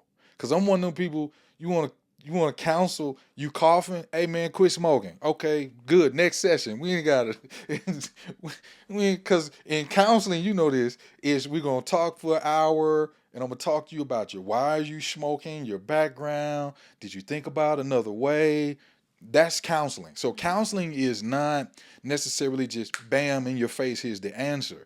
You're walking within, help me if you're walking the individual through. And so that's why I was trained. I don't have that in me. right? I just don't have that in me anymore. Look here, bruh. Just start coming home earlier, and she'll get off your back. Next, I don't feel like so. I when I went in, so social work is more we're here to answer the problem and fix it. Okay, you need help with your food. We're not here to counsel. Social work is let me get on the phone, let me find a agency that feeds. That's social work, and there's a mixture of counseling in social work, but social work is a direct. Let me fix it because I got all these clients. When I started pastoring, I took a social work mentality into it. And you got to then I had this kingdom, and I see kingdom mentality. I know what we can do. You got to understand. I come from a church that had their own credit union. I've seen, boom, boom. Then I've been involved in community development. We can do this, and the Bible says we're powerful, and let's go, and blah blah blah blah blah blah blah. And I started pastoring, and I'm like, y'all want to sing and jump and shout, but I'm like, yo, let's meet me here at the Capitol and let's. Well, I ain't gonna be able to make that pass. Hold on. And I was dumbfounded. I'm so real with this. I was, what is this? You know what I mean? And I started to be like, do we want to fix the problem? And thanks to you, a part of talking to you has been this blessing. I get that everybody's not the same. Some people are coming to church people are coming for a multiplicity of reasons. Mm-hmm. You know what I mean? Mm-hmm. You know, I want to thank you. And even in the black community, this is something that I've said. Our leaders need to step up. Now, this is my thought process. Okay. But everybody's not a leader. Correct. And that is something, and you've helped me with this. And some people are leaders. But the vast majority are followers. And the vast majority are followers. And I was trying to find the best way to say that. I'm a follower. Really? Oh, absolutely. 100%. Really? Now, I'm very smart about who I'm going to follow. Correct. But I am a follower. If I have to lead, that's a blessing to hear. I will, but that is not my calling. I am the guy that's let's go. What we got to do? We started with nothing. I've started churches, businesses from nothing. Like, I don't have no money, but we're going to get it done. Like, I'm that guy, we'll ride, hey, you see that building? We can take that building, and we can turn it into a mall, but that's going to cost $30 million. We'll get it. Don't sweat that. Then we can do this, and we can put a center there, and then we can do, wow. And thank you. The blessing in you and I talking, and I really believe this, and we're going to close this out in a little bit. I really believe that one of the issues in the African American community is, although the vast majority are followers, our leaders I'm concerned with the leadership. Because, and I won't say this preacher's name, but you sent me something. So there was this show on television some years ago called The Preachers of LA. Mm-hmm. And so they were going to do a second version. Preachers of whatever, I don't want to say. So I interviewed. I knew someone that knew somebody. So I did the Zoom. That was back in the day, even before, and they interviewed me about being on the show. When they got through talking to me, I didn't get a call back because my mindset was, look, I ain't coming. I'm not, and I was, direct. I'm not coming on television to be buffoonery, to act, a certain way. I'm not going. Let's make change. That's my thought process. My concern about leadership today is that it has become more about talking, presentation, likes, follows, and less about, and I'm not, once again, this is not a blanket statement for everyone.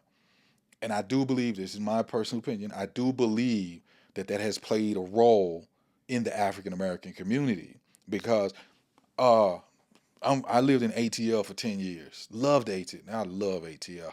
ATL, holla at me. Somebody offer me a position so I can move back. I love ATL. The traffic Y'all gotta do something with the traffic though. ATL, love ATL. The thing about it though, when I came back to visit, and I had somebody to tell me something because I hadn't been there in years, and they was like, "Oh, it's changed." I was like, "What do you mean?" It was like we got so many reality shows and stuff now that it's Hollywood down here. I was like, really? Because when I was there, yeah, Morehouse, Clark, you know what I mean?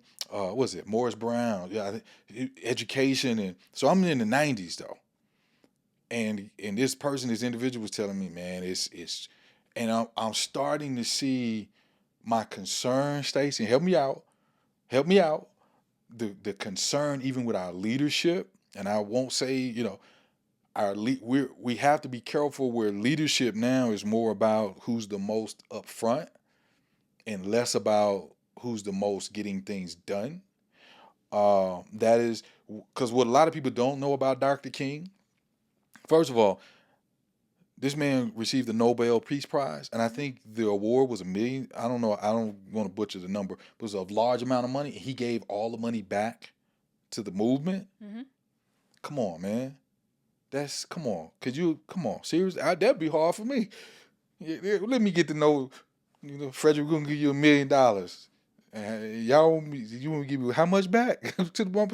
Come on, man. That's leadership. This man put his life on the line. He knew in his last sermon. Come on. I've been to the mountaintop. I may not get there with you. I'm meaning, look, man, I may not make it, but this is a start. A lot of people don't know what Dr. King was about to do. He was about to focus on finances. Mm-hmm. He was moving into, and I saw this interview with Dr. King that changed my life. Dr. Martin Luther King Jr. said this. He said, I was naive about the civil rights movement. He said, we protested to get to the counter, and when we got there, we didn't have any money to buy anything. This is the words came out of this man's mouth. So today, when I see, let's come on. I know you got to go, but let me just straight up. I'm bothered. Come on, man. The Montgomery boycott. Mm-hmm. Those people changed society. Mm-hmm. The society that you and I now live in. These people made sacrifices. They drove in cars together. They walked in the rain. They walked in the snow, and they shut the city down. So you telling me that those people who didn't have Twitter, Instagram, Facebook, didn't have the black millionaires that we have today, CEOs and all of that, those people came together and changed the world. And here we are today with all the amenities that we have, financial power that we have. There's an episode of Good Times where don't even go to the episode of Good Times. Stay right there where you are with the financial power that we have. Stay right there. Come on, Stacey. So let me ask you a question. Come on. When does a drug addict stop using drugs? That's I don't know if for some never, and for some. So for those that do, okay, they got to get some help. What prompts them to want to change? They just get. That's you're gonna have. That's too much of an open-ended question. So what is the motivation for a person who's on drugs to get off drugs? They're tired of the consequences of. Yep. Okay. That's it. A common term used is hitting their bottom. Okay. Meaning that they've either gone to jail or they've lost their family, they lost their livelihood, like they've hit their bottom. They've gotten to a point that they are so uncomfortable that they have to make a change. Okay. And so in therapy, one of the things that I do, so I'm a solution-focused therapist primarily. Okay.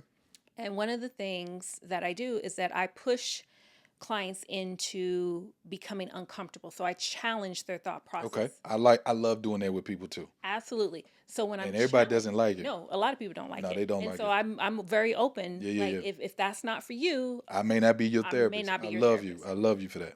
But the reason why I challenge you and I push you to a level of being uncomfortable. Yes. Because that's where change happens. Yes. So when you're talking about the Montgomery boycott, when you're talking about the civil rights movement, okay, these are individuals that were pushed to their breaking point. They were at Point the point taken. they were at the point where they could not Okay. do anything, and the load on their backs was so heavy. Something had to We change. got to make something. Something had to change. And now you just said it. Right. Where we have influence, where we have money. Yes. We are comfortable. We are okay. There's no reason we to are shake comfortable. the boat. We are okay. Here's the deal. We talked about this and I couldn't remember who it was. There's a boxer. I think he's passed. I know he's passed. His name was Marvelous Marvin Hagler. I grew up in the 80s, 70s watching HBO. Marvin Hagler's trainer said this. He said, "It's hard to get up and train when you got marble floors. It's hard to get up and train when you got a in-ground pool in the house. It's hard to get up and train when there's a Rolls Royce. In essence, you're comfortable. Yep. When you're hungry, There it is. when you're hungry, That's when you make things my happen. God. And so here's the funny We're not hungry anymore. No. So here's the funny thing. Here is a very Oh. common conversation that There's us- no reason to be Here- hungry.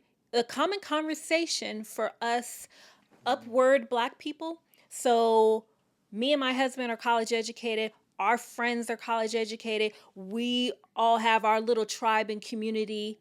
And the common conversation for us is, why don't our kids put forth the same effort that we put forth? Because y'all made it too easy for Because them. they're not hungry. No. Why? I understand. I'm gonna say you No, made it easy. no, but it's true. It's Yeah, yeah, absolutely true. So we had to. We're making ramen. We had to work and go to school, and we fought for it because we wanted a better life. That's and then human we nature, too. created a better life, and now our kids are reaping the benefits of this better life. So they're not fighting as hard as we fought to get to the next level, because life has been really good for them.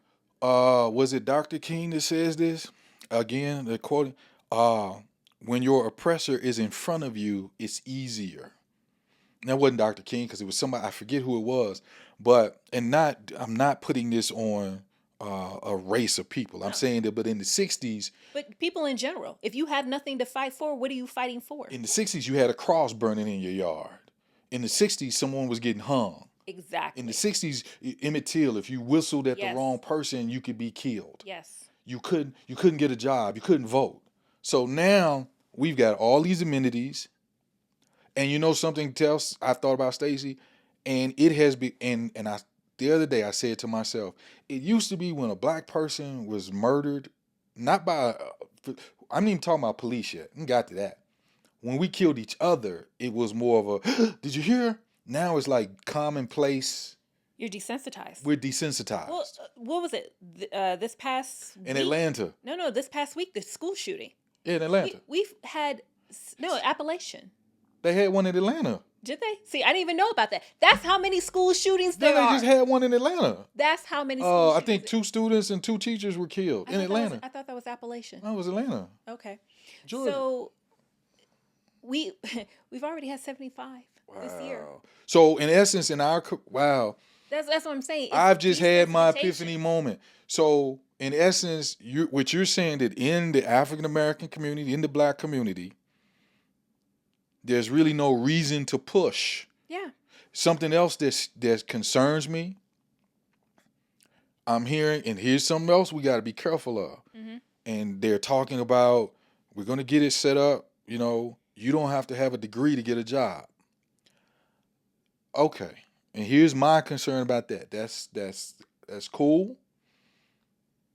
Not having an education to get you a job, but it'll never get you position and power and influence. Because we just have to be careful when it's just getting a job and not influence. You're right, though. It still gets back to the point. What's the need for influence? Because we don't need no influence. Mm-hmm. We just need a job. Mm-hmm. That's what You I'm just saying. hold on. You didn't did the therapy. You didn't did the therapy moment on me. I did, Yeah. because You didn't flip the script. Seriously, because remember when I said Oh my before, when gosh. we were talking about images in the Black community, it's trivial. That's not the real issue. It's a bait and switch. That's We're small. sitting That's here- small. Yes. We're sitting here talking about Megan Thee Stallion's butt, or NWA's lyrics, or it has a small effect. It has. really- Then let's say it does have an effect. It does. It has a small effect. But we have bigger fish to fry. It is a small part of the equation, but the bigger issue is not being looked at. What NWA says has so much far less effect on who we are as a people than what we do as a people to get us to where we need to be and why. The reason why most of us are followers, most of us are sheep. And as long as we are fed and we have our basic needs met, We good. we're good. In the And that's not just black people, that's people in general. In the movie Malcolm X, Denzel Washington, there's a scene where, and I forget the actor's name who played Elijah Muhammad. He takes a glass of water to Malcolm and he says, and he pours ink in the water. And he says, if you give this to the people, they'll drink it because they just need something to drink. But then he gives them a clean glass. He said, but give them, in essence, you're right. You're absolutely, and I've said this on many occasions. Most people are followers. And I have to be careful saying that because people can take offense to it. Because there's a negative connotation with the term Followers. But here's the thing, everyone can't be a leader, which is why I'm quick to say I'm a follower. And I'm not just, I'm a leader. Okay, let me just, even with this. But being a follower is not a bad thing. No, it's not. Because think about this. In a partnership, like a marriage, you can't always lead. No one, you can't. So even if the man is, let's say, traditional Christian marriage, where the husband's supposed to be the lead and the wife is supposed to support, even in a setup like that, even a smart man knows there are going to be times your wife is on top of that better than you. Absolutely. If it was not for my wife, I wouldn't. I don't know. I think I told it was my wife that tricked me in going back to school. She was like, "You need to get your degree." You know what I mean? Because in order to support someone, you have to know how to approach that person, and you have to know what's important to them. So, yeah, I'm a follower. It doesn't mean I can't lead if don't need to, but everyone isn't meant to be a leader. Everyone isn't supposed to be a leader. We have to have individuals that know how to follow and know when to step back and know when to do what they need to do. Because at the end of the day, I'd rather have a smart follower than a dumb leader. Because I know who to follow. This is something, but I'm questioning myself. Should I say this? And I'm gonna say it.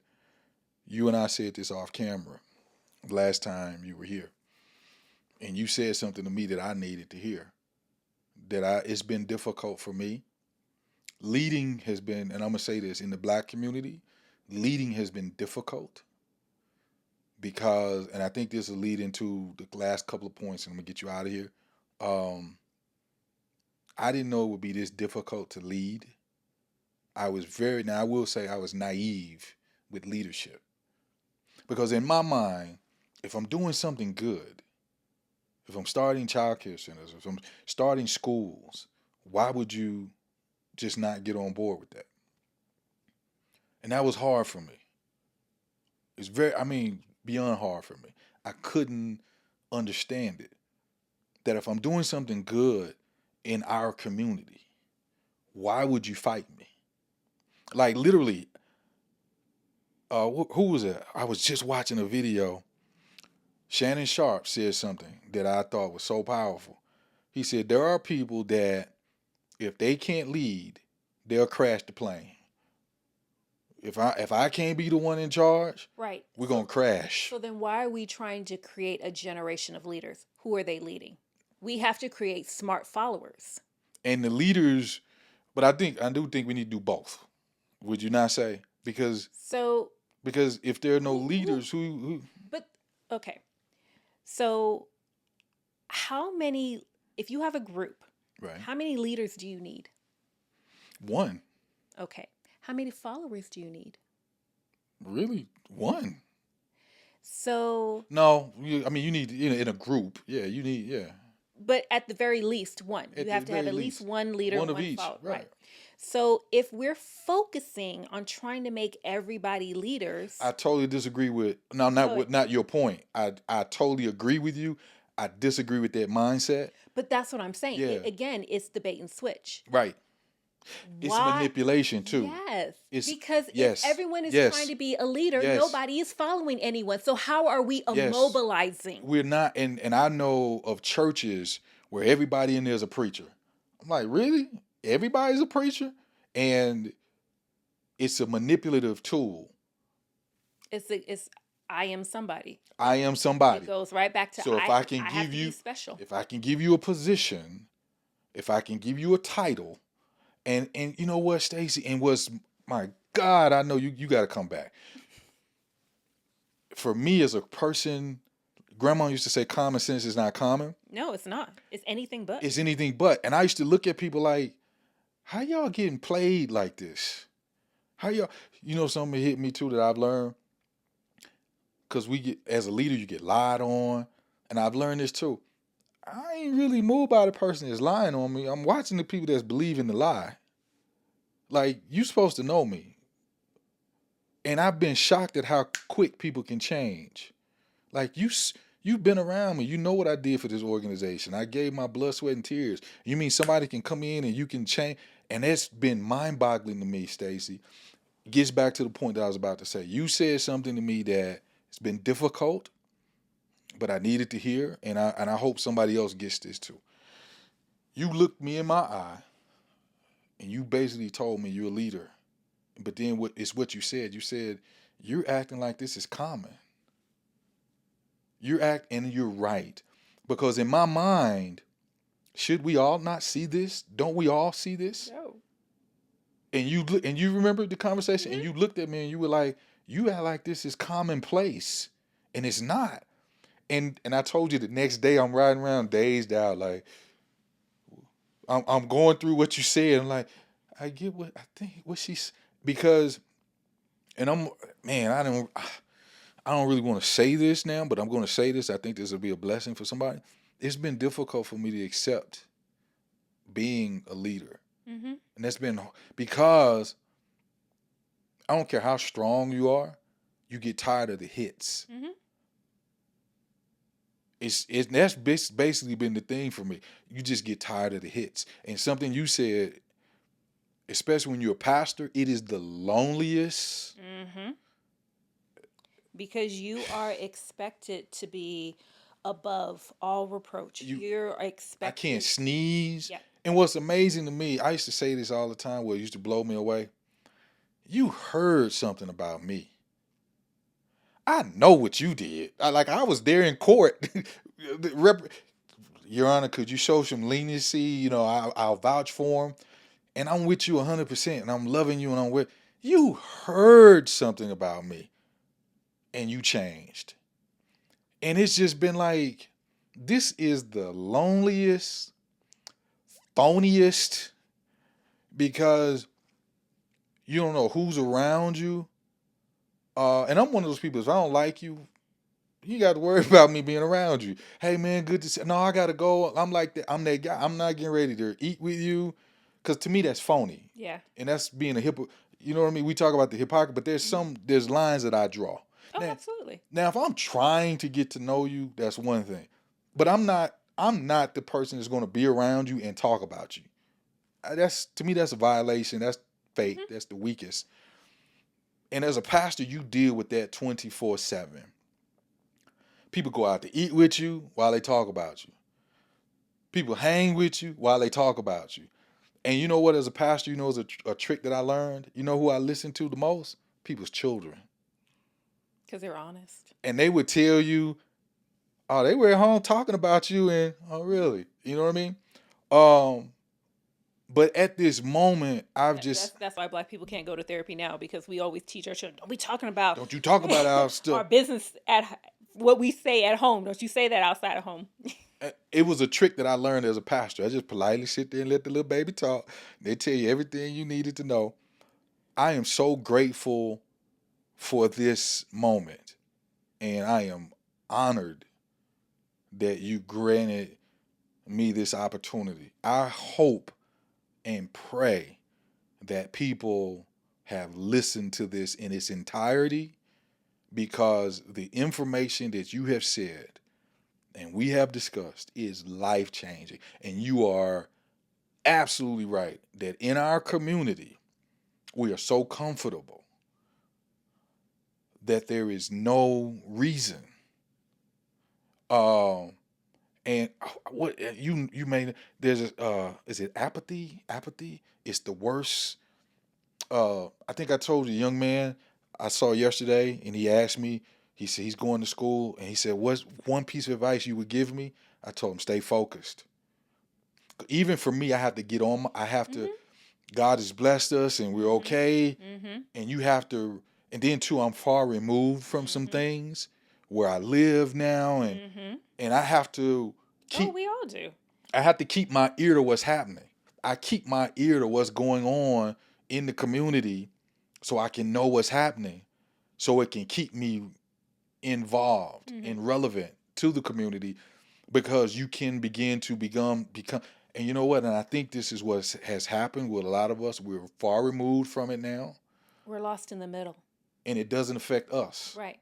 And so when we were Wow. in a position where we were struggling and trying to survive, When we was hungry, we were Yeah, motivated to move. And Yeah. now we're in the middle. Yeah. We're comfortable. We're okay. fed. It's like we would logically like more, but if it doesn't happen, it's not that big of a deal. So we're lost in the middle. I am just so. Let me. Does the device now? I think you and I have a difference of opinion of this. The divisiveness in our community. Now, I do believe, I just and I broke down to you the Willie Lynch syndrome. For those of you that don't know Willie Lynch, there's some historians that say Willie Lynch was a real person. There's some historians that say he was not. But regardless, the theology is real and it works. Willie Lynch was looked upon as being a master slave owner. And what he did, he would bring the other slave owners and teach them how to keep their slaves in order. And what he taught, you keep the light slave against the dark slave, keep the female slave against the male slave, keep them at odds with one another. And as long as they're at odds with one another, they won't work together. That is something that I have experienced in its totality. And gets back to what Shannon Sharp said and what I've experienced. I used to say this about even with church, which was there are some people that don't want the church to get big and blow up, because if the church blow up, you gonna blow up. And I've had somebody to tell me that I ain't gonna let this church be in you, because the mindset is, if I don't get my piece, or I'm not special, or I'm not going to help you be special. And for me, the mindset is like, you making this about me? What about what we can do in the community? And the mindset is, care nothing about the community. I don't care nothing about feeding no people. Care nothing about, and that's what I have seen. And it's that crab in the barrel mentality, I think, to a certain point. Your thought process on that when it concerns, because I know you said it's, I do agree, it's in all communities. Because I was just on the phone with a gentleman who's Jewish and was telling me some issues so I believe it's in all communities. Okay, here's the difference. Okay, here's the difference. How you ask me a question and then I know. answer the question you asked me? Okay, but here's the difference. Help me out. Here's the difference. I think what I see with other communities, yeah, they may not be perfect within themselves, but they're going to at least work together. It's almost like, Who's working together? well, this what I'm saying. Here, let me finish my point now. Come on now. I interrupted you, but don't interrupt me. All right, so I interrupted you, but don't Like a true pastor. Yeah, don't interrupt me. You know what I'm saying? It seems like I've seen other communities. My opinion. They'll work. It's like we'll work. We ain't gonna let nobody else from the outside hurt us. Now we don't even have to like each other, but we gonna let. In our community, it seems like it's a free fall. I know you. Come on, I know you giving me that look. All right, so everybody that's No, watching, no. hold on. For everybody that's watching, she gives me a look every now and then, like. So I disagree, and she getting ready to tell me why. That's the look I just got. Is that the look? I know I've talked to her long enough to know that look. No, So it's not even. I disagree. It, come on. It's me being confrontational. Come on with it. It's me Come bringing on, a shorty. different Come perspective. on, Cletus. You gonna jump? Yeah, Jump. come on, Cletus. Okay, so Come on with it. one of the things that you have said, which is absolutely true, Black people are not monolithic. So if we are not one and the same, Okay. why are we supposed to be expected to act on one accord? Because I have an answer to that. Because we're 12.9% of the population and 60% of the jail population. Our HIV numbers are higher than everybody else. The median income of an African American family is $48,000. Of a white family, it's $78,000. It is viewed upon for African Americans and Hispanics that are not educated that eventually they will fall out of the middle class. We are now not. I didn't even know this because I did the numbers. I didn't know that the Hispanic population is 18.9%. We are even lower than the Hispanic population. We are our murder rate is higher. We are 12% of the population. We have some of the highest. The numbers are disproportionate. Very much so. So here's the thing for me. Now, I'm a logical thinker. Like, matter of fact, I was having a conversation with a lady yesterday. And we live in Vegas. And somebody said, oh, all the gambling. I wasn't a gambler before. I'm not a gambler. Because to me, my logic, I'm too logical. Yeah. So I'm going to give you, cheap. it's logic for me. I'm going to give you my money and you may give me some of it back. And then even when I do win, it's only a certain percentage of what I put in. No, I'm good. I'm good. My logic won't let me gamble. So here's the logical side of me. And this is not emotional. This is not spiritual. This is just pure logic. When you see us, the murder rate, the conduct, how we're as a race, as a whole, and then too, I'm one of these people. I don't even believe, I know for a fact that there is systematic racism. Oh, absolutely. Not even a 100%. question. 100 is, and for those of you that don't agree, I'm telling you that there is. 100%. And it's not even about taking your word for it. I mean, I'll pull the numbers up because she got old girl got the numbers. So, and when I call you old girl, that's pure love right there. You crossed over to family. So let me just say, based on the 2010 census, the breakdown of the U.S. population in 2010 was 13% was Black.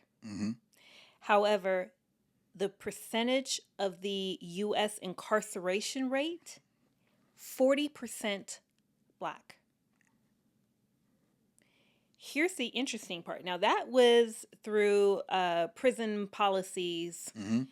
Now, if you go to the FBI table, in 2017, the total amount of individuals arrested for crimes in general, the number of white people arrested for crimes. Absolutely. 2,519,094. The number of Black people arrested for the same crimes, 900,000. That is more than half. Less than half of the amount of white people that were arrested for crimes. And when I say crimes, repeat those numbers again. I don't know if you said them. Say that again. So the number of white people that were arrested for crimes, and crimes meaning murder, rape, robbery, Okay. of aggravated assault, burglary, larceny, okay. all of it. 2,519,000 Were arrested were arrested. as white people. Yes. Okay. For black people, same crime, 900,000. but that's less. Exactly. So it's more than half less. Okay. I got you. So white people almost, 2.5 times were arrested more than black people. Okay. Yet 40% of the imprisoned population got you. is black. I got you. So in essence, Caucasians were arrested more, but we're convicted more. Meaning white people are doing more crimes, Right. but we're convicted more. Yes. Oh So my if gosh. you don't believe that Yes, there is systematic. Thank you. Yes. So it's not even take my word. The numbers. Look at the numbers. The numbers. Okay. Wow. If you need a therapist, go see this woman. She the bomb. So here's the thing though. So this is the point I was making with that. I know that there's systematic racism. And let me say this. As a black man, because listen, so we did the episode on white supremacy. We put it out there, just the comments of people, the hatred. And let me say this. I didn't do that episode to be controversial. I did the episode because it's something that I experienced being out here. And it was jarring to me. I was like, wow. Like, you honestly don't really, not only do you not like me, but you gonna come at me? So what you're saying, and these are numbers. This is not about emotionalism. This is just facts. Mhm. I'm a person, I know there's systematic racism. With that being said, Stacey, when do we, and it gets, as soon as I asked the question in my head, I already had the answer that you gave minutes ago. We're too comfortable. Even though, and I firmly believe this, I know a lot of people not going to like what I'm about to say. I'm tired of blaming white America. Listen, real talk, I know there's systematic racism. I know with slavery, I know all of that. Trust me, I'm not that black man who's not in tune. I'm not that guy. So miss me. I ain't him. I'm not him. What I am also, as an African American black man, is like, look, when are we going? It just seems like to me, we've got more comfortable with blaming or saying, and white, black people don't. All I can think about is the line in Nino with New Jack City and Nino Brown when he's in trial. Nobody in here owns a poppy field, but nobody makes us shoot each other. Yeah, we don't own gun companies and all that. When do we take responsibility and accountability? And I am not saying that to be dismissive of the issues that are definitely in front of us and definitely come at us. What I'm saying, I'm wow. As I'm talking to you, As a people, how do we change? As I'm talking, Stacey, I'm hearing you in my ear though. Mm-hmm. Leadership. It is, and I think it's leadership. And that's some of the points that I gotta get you out of here. The point for me is this, is that I don't have time to be blaming. Because to me, when you constantly blame, you're giving that individual the power. And you're not operating in the power that you can have. And I think what we are doing, in my opinion, is that we're blaming, and some of it, when I say blaming, that's a strong word. But we are shifting some. We're shifting the responsibility. And I'm questioning, like, when do we say, look, man, let's pool our money. Let's do Black Wall Street. And there are some out there that are currently doing that. But they're too far and few between. That's just my opinion. And that's true. They're just too far and few between, man. Come on, man. But the movement is starting to progress. I think you want lightning in a bottle. No, I just no. Let me say this. You keep this in mind. you're just talking to somebody that's been doing this his whole life, and I've been behind closed doors, and I've seen it's been moving for a while. It's been coming for a while. There's always But you also can't, going back to the leader and the followers. So, it's always been pockets of stuff. but that's the thing. So that's why I say, why are we so focused on leaders when we haven't taught people how to be smart followers? Because here's the thing, you have groups of Black people that are having various seminars and informationals and gatherings and moving people into more financial security. And the only way they can do that is when people join the movement. Right. But if you have people who aren't going to join the movement, Right. it doesn't matter how great the leader is. And then okay, to answer that question, we have neither. And that's you know what something I often say? You want to know a bad combination? A hungry belly and a closed mouth. That's a bad combination. That's a bad combination. And what I mean a closed mouth, not in the sense you can't put the food in your mouth, but you won't open up your mouth to ask for help. That's a bad and I think Absolutely. But that goes back to being a smart follower. it's a bad Because combination. I do think that to a certain extent, we as a community keep waiting for the next great savior. The next Martin Luther King Jr. Right. And instead of waiting for someone to lift us up, and unfortunately, I feel like that happened to Obama. I think people looked at him like the next great Black savior, and that was never his role. Black people, when he got elected, we was waiting on. Well, I ain't gonna, cause some people gonna Reparations take and everything else, Some but- people gonna take offense to. We was waiting on the check.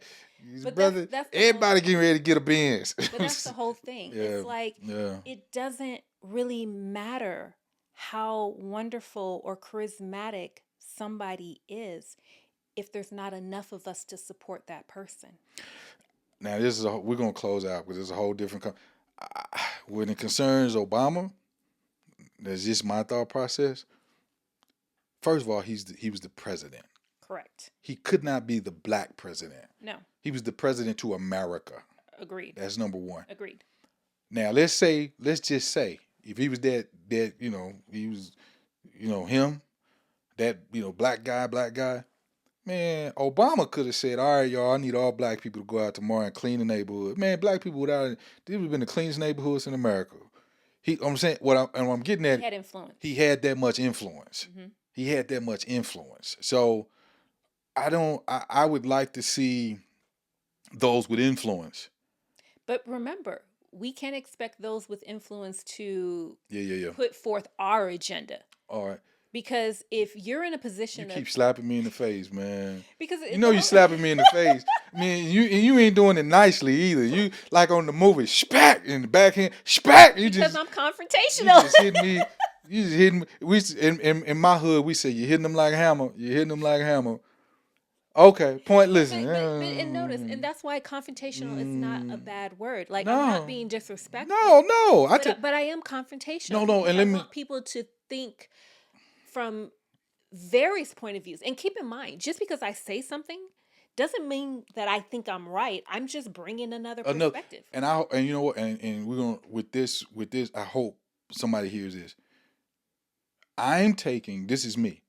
I'm taking what you're saying, and I'm not looking at it from a bad perspective. I'm looking at it from the point of she's right because That's another piece of the pie.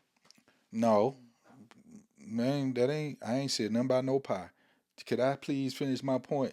See, there you go. See we was talking about the Black women in the family. They had all the brothers. You know what I'm talking about. Trying to talk to the Black woman. You ever had to tell your woman, can I just finish my point? No, I wasn't thinking about no pie. I wanted some cake. If I had to see, you know what I'm talking about. So here's the funny part. You gonna play back this whole thing, and we've been here for like 2 days. 3 hours, and you're gonna be like, ooh, I told her she was interrupting me, but I talked 75% through that whole 3-hour shoot. So what I was saying, I did not talk 75%. Wait till you watch this. Anyway, you know what? Now you see, now you're hitting below the belt. Stop it. So here's the deal. See, I lost my train of thought. What were we talking about? You just messed me up with that one. I did not talk 75%. And leave your comments and let it be known that I did not talk 75% of this. You're going to do some good editing, aren't you? You better know it. Boy, I'm gonna be chopping stuff off. I'm gonna be blocking folks left and right. Block, no, block. So, okay. I'm serious. I forgot my whole print. You didn't mess me up with that one. She's like, oh, I know that. So let's close with this because I definitely want to get you out of here now. So let's make this point. I ain't talking no 75%, maybe 50, but not 75. 51. So let's get this point out. With you challenging me though, I hope somebody sees this. I haven't taken it personal. Not at all. I've taken it as this conversation is going to make me better.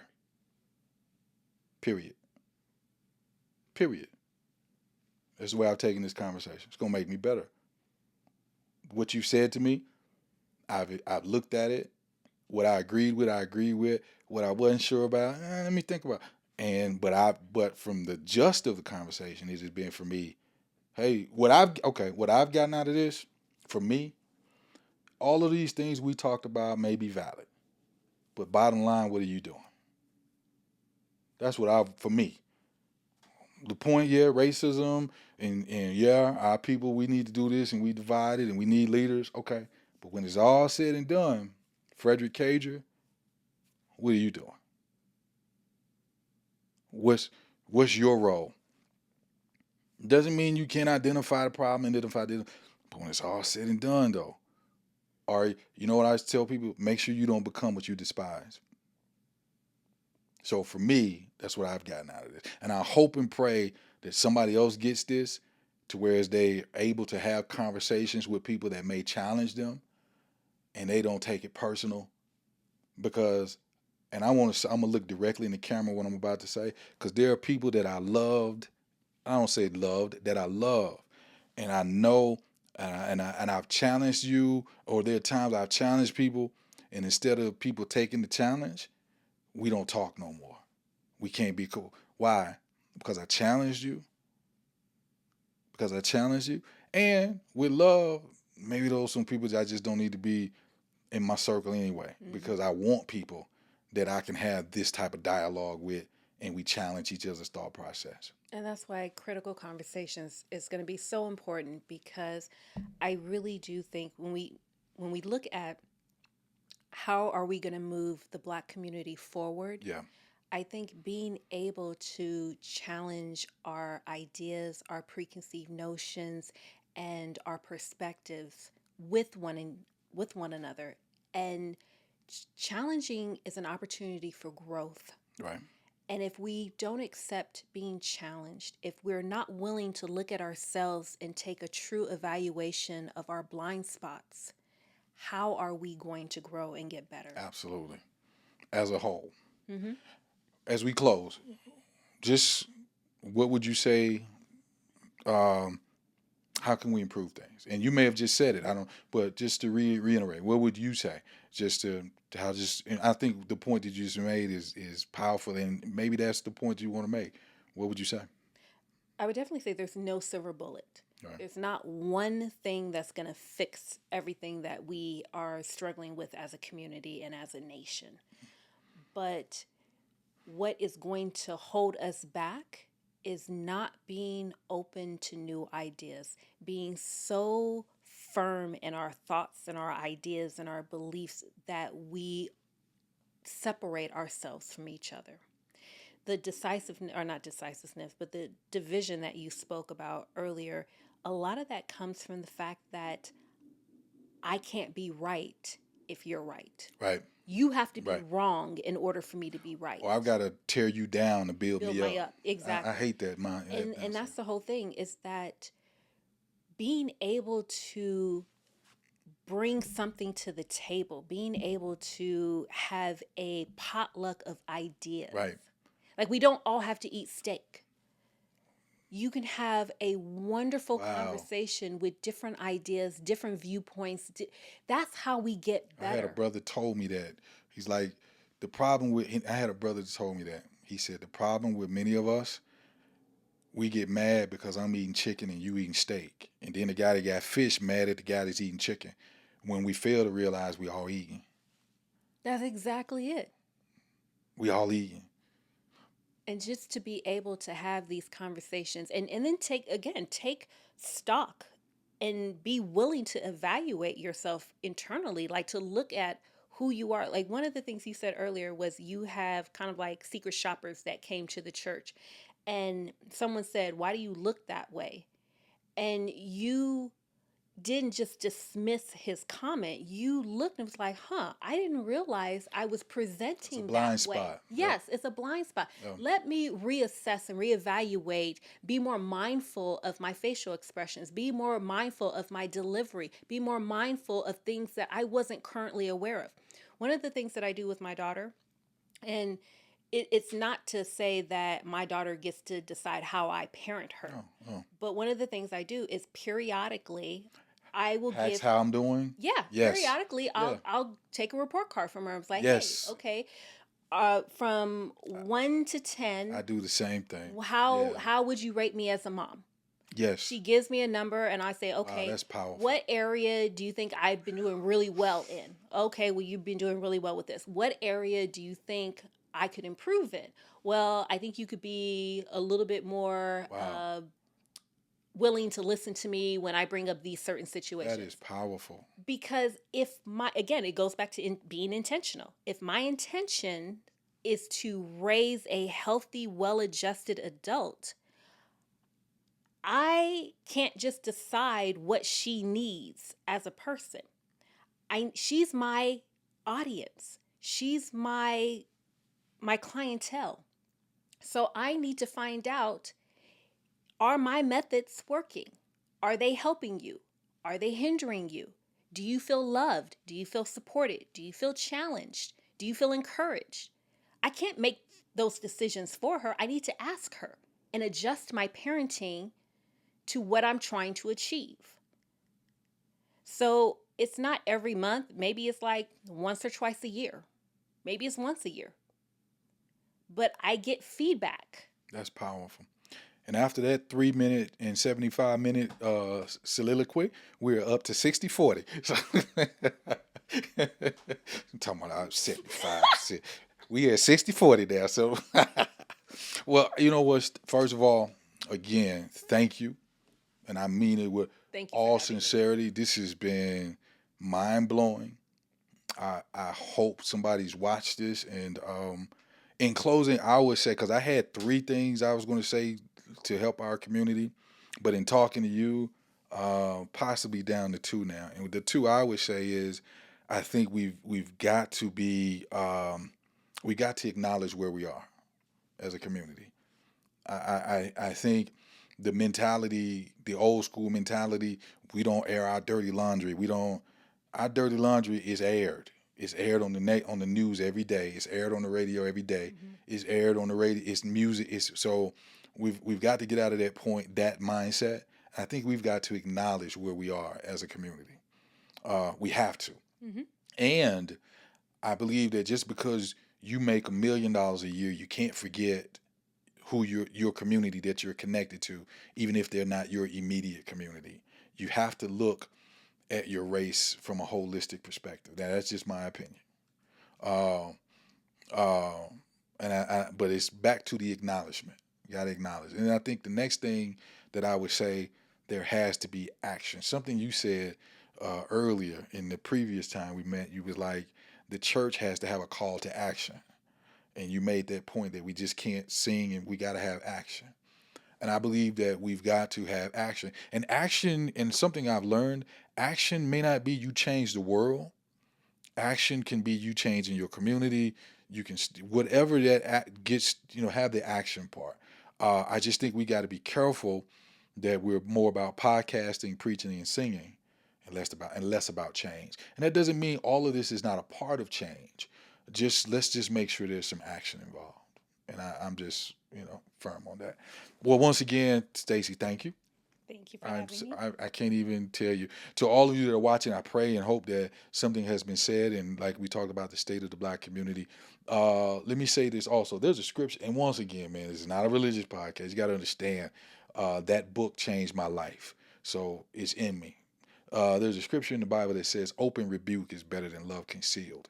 And this is what that scripture is basically talking about, that if I truly love you, I'm going to tell you the truth about where you may be wrong.